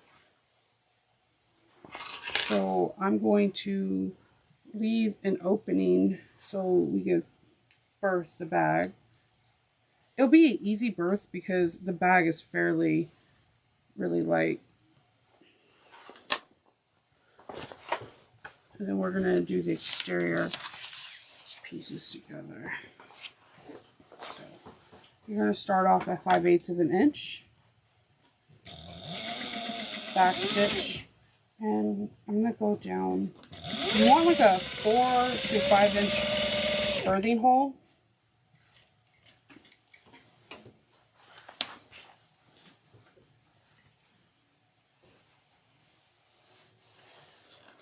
Oops. I'm just like knocking everything off.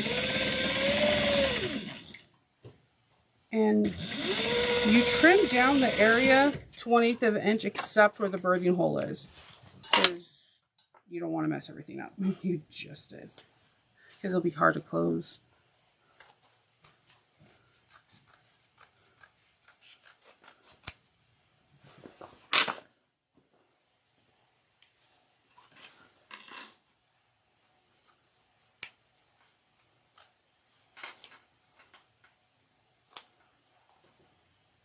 Okay.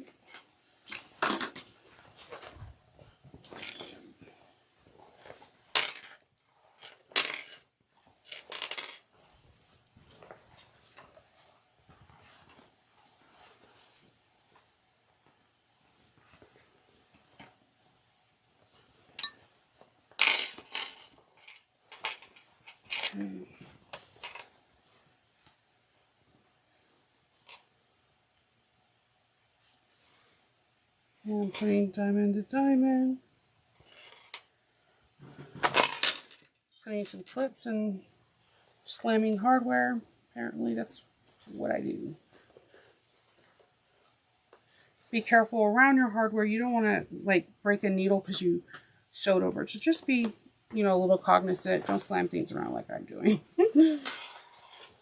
Or might. It maybe make you feel good. Sometimes you gotta throw things around.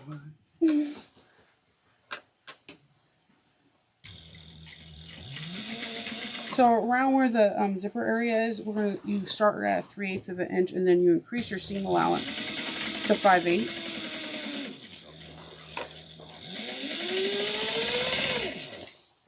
Let's see.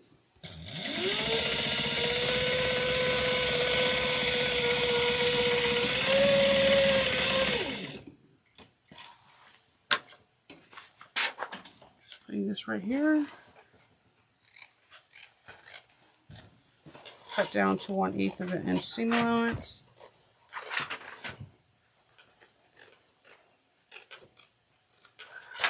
All right.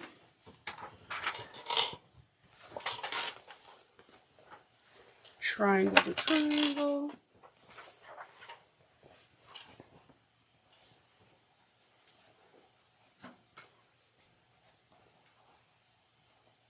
Clipping it. And again, 5/8 of an inch seam allowance.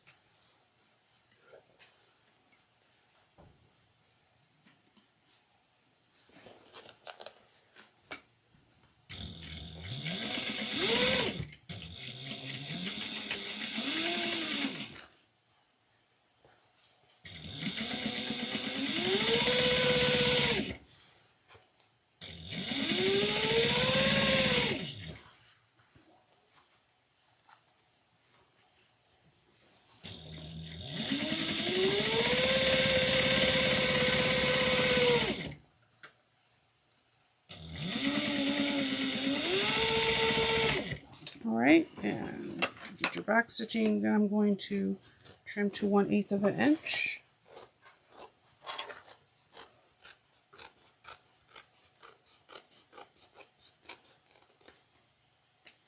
All right.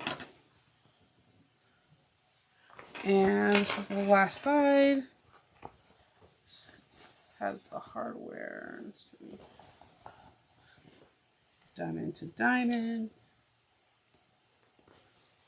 Should have did this in Alice in Wonderland with the hearts, the diamonds, and stuff like that. That would have been cool.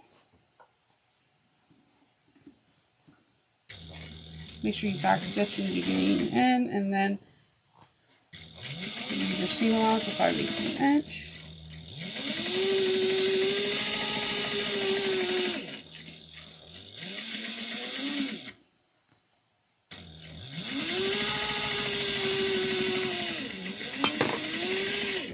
Okay.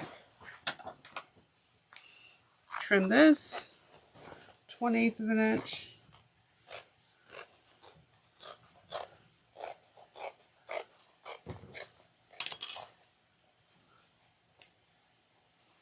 Okay.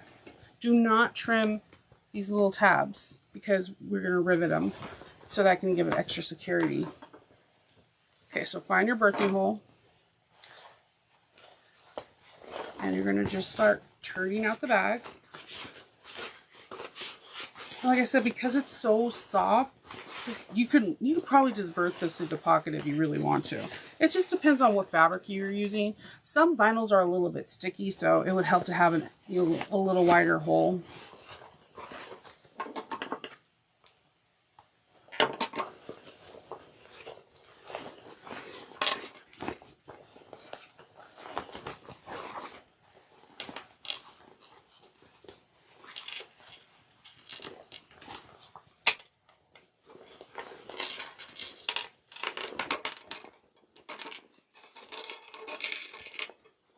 Sorry, my hardware's all clangy, but I think it'll be worth it, and we'll be like, yeah, that's super cute. Good job, Snow. Good job. Trimming, the reason why trimming is so important to get like really crisp, clean,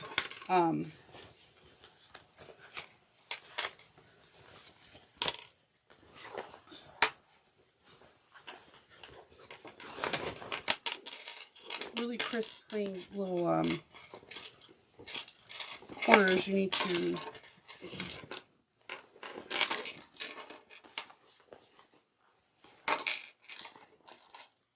have it trimmed down nicely so you could poke out the holes without, not poke out the holes, poke out your corners without having any issue.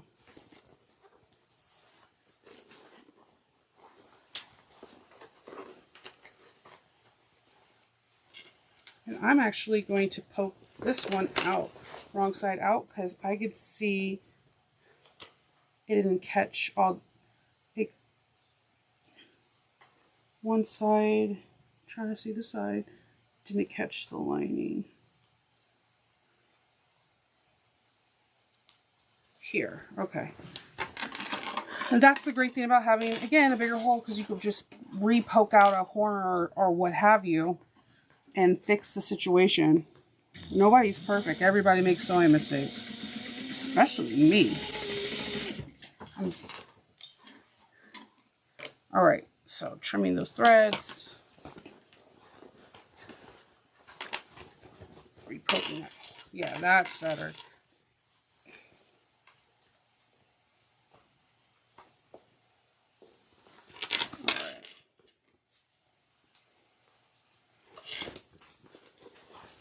So, if I was to, I just realized I didn't put a label on this. It's cool though. What?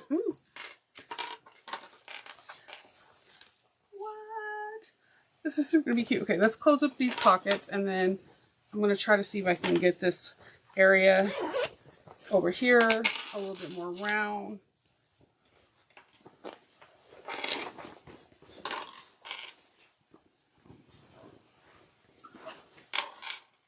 And by how I can get it a little bit more round and not as bulky is I can just trim down some of the bulk that's in that area that I didn't get exactly 1/8 of an inch. Make sure you don't cut into your stitching.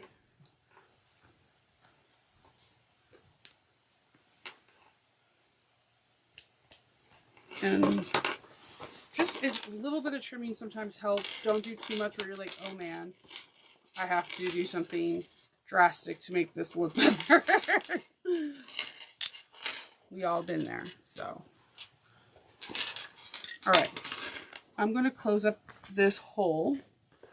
So what I'm going to do is I'm going to take my zipper pocket, pull it out, reach in, grab the lining hole, and awkwardly pull it out. There's no graceful way to do this. There's one. If there is, I don't want to know. At this point, I'm savage because I'm like, yes, the bag is almost done.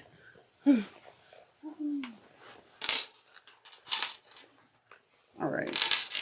So you're going to take the hole that you created and you're going to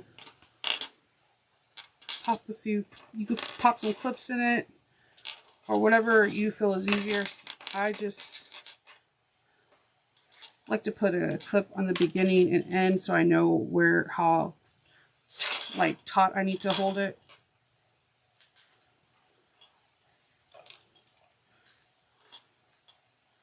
Okay.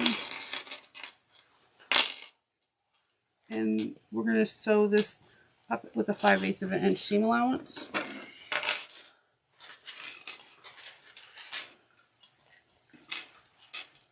And it's going to be uncomfortable because it's like a bulk of fabric.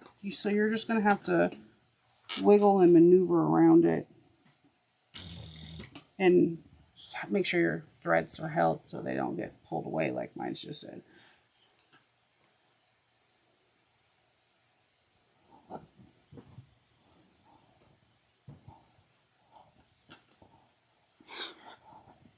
All right, hold on.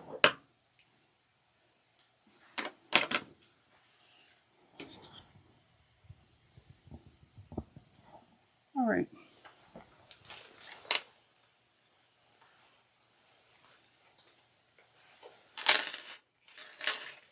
Let's get groovy with it. We're going to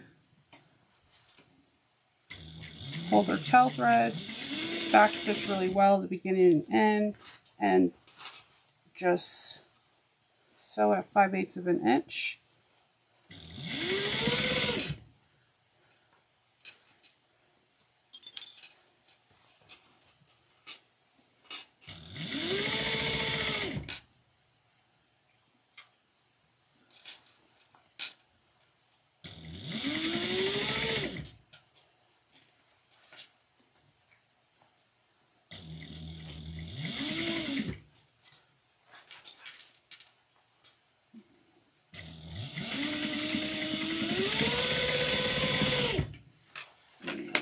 Just trim it then to a 1/8 of an inch.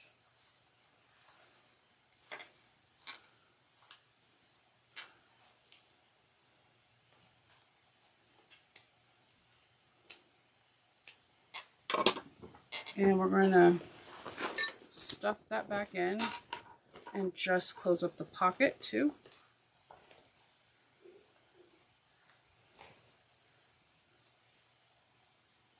Just folding in the raw edges. Pop some clips in them.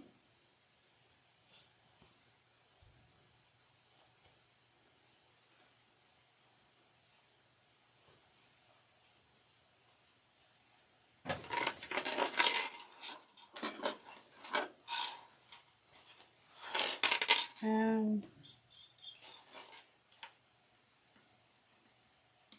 hold on to the tail threads. The threads of the tail. The tails of the thread. Okay.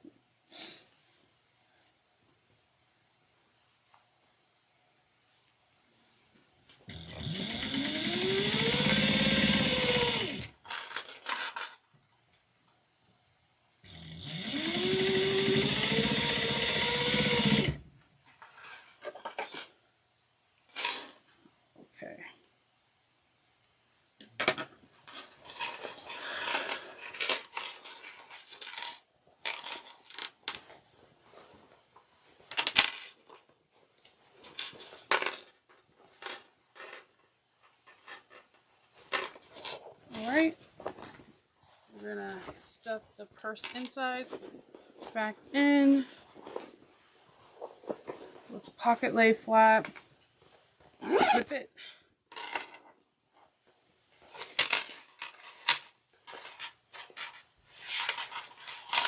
and grab my straps, connectors. This is a pretty classy bag right here. And we have a phenomenal, nice slouchy-esque spring summerish kind of bag. Now what we're going to do is I am going to rivet the strap ends in. And this is on page, it's the last page, page 41. You measure about 3/8 of an inch down. I'm going to grab my rivet, my roller, my pen. We're doing about 3/8 of an inch down. I'm drawing a little dot.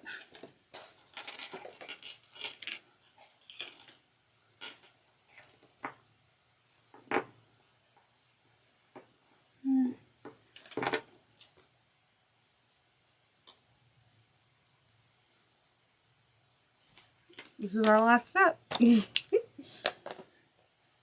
Hole punch. I hit the camera. Hopefully that wasn't you guys.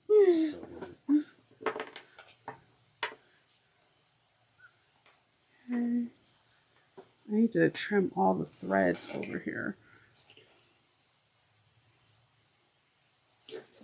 And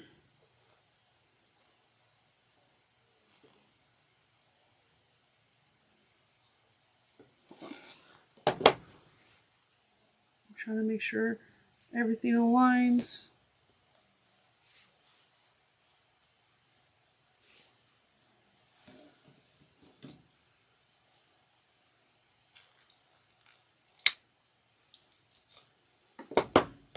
Grab a rivet, thread it through.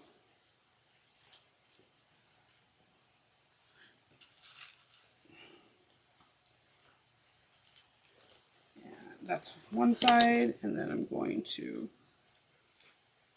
do it on the other side.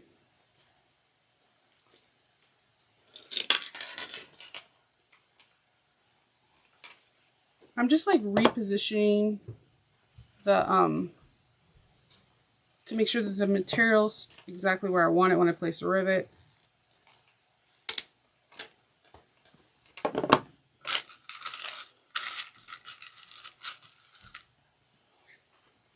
Thread it through.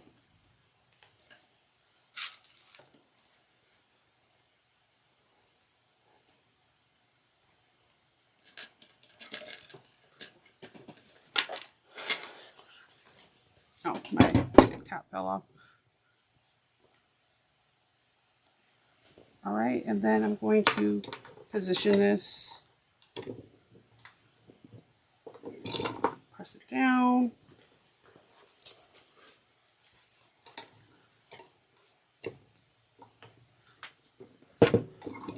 And remove this. There you have it. Like, seriously, this is the cutest purse ever. I love the shape. I'm not gonna lie, I'm kind of feeling the hardware on this one a lot. It goes over your shoulder, nice and comfy. And it's just a very unique, flattering shape.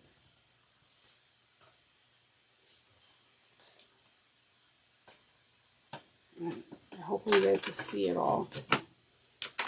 But there you have it. Traudy is all, sorry. Traudy's all done. And we are finished. You've seen how we install it. Like I said, this bag is fairly easy and fast to put together. It's the preparation and marking. So use chalk if you can. Use it on the back side where your seam allowance is going to be, no one can see it. I'm going to suggest you can use a pin as long as it's not heat erasable, but also be cognizant if it's something like if steam hits it, will it bleed? So always, test your pin on a test strap. Take your time with the preparation and the rest will just come easy. This is one of my favorite bag Rosa has put out to this date. I love the fact that it's slouchy and you can throw a whole bunch of stuff in it and be on the go and have a very classy, unusual fill. So I will list everything that I used in this bag and where I got the resources. And if you have any questions or if there's something that I forgot to list in the description box, please put it in the comments, and I'm really responsive and I'll help you out to the best of the possible way I can. If you can subscribe, leave a comment down below, share if you think it's worthy, I would greatly appreciate it and it will help your girl out. Until the next time I see you, happy sewing.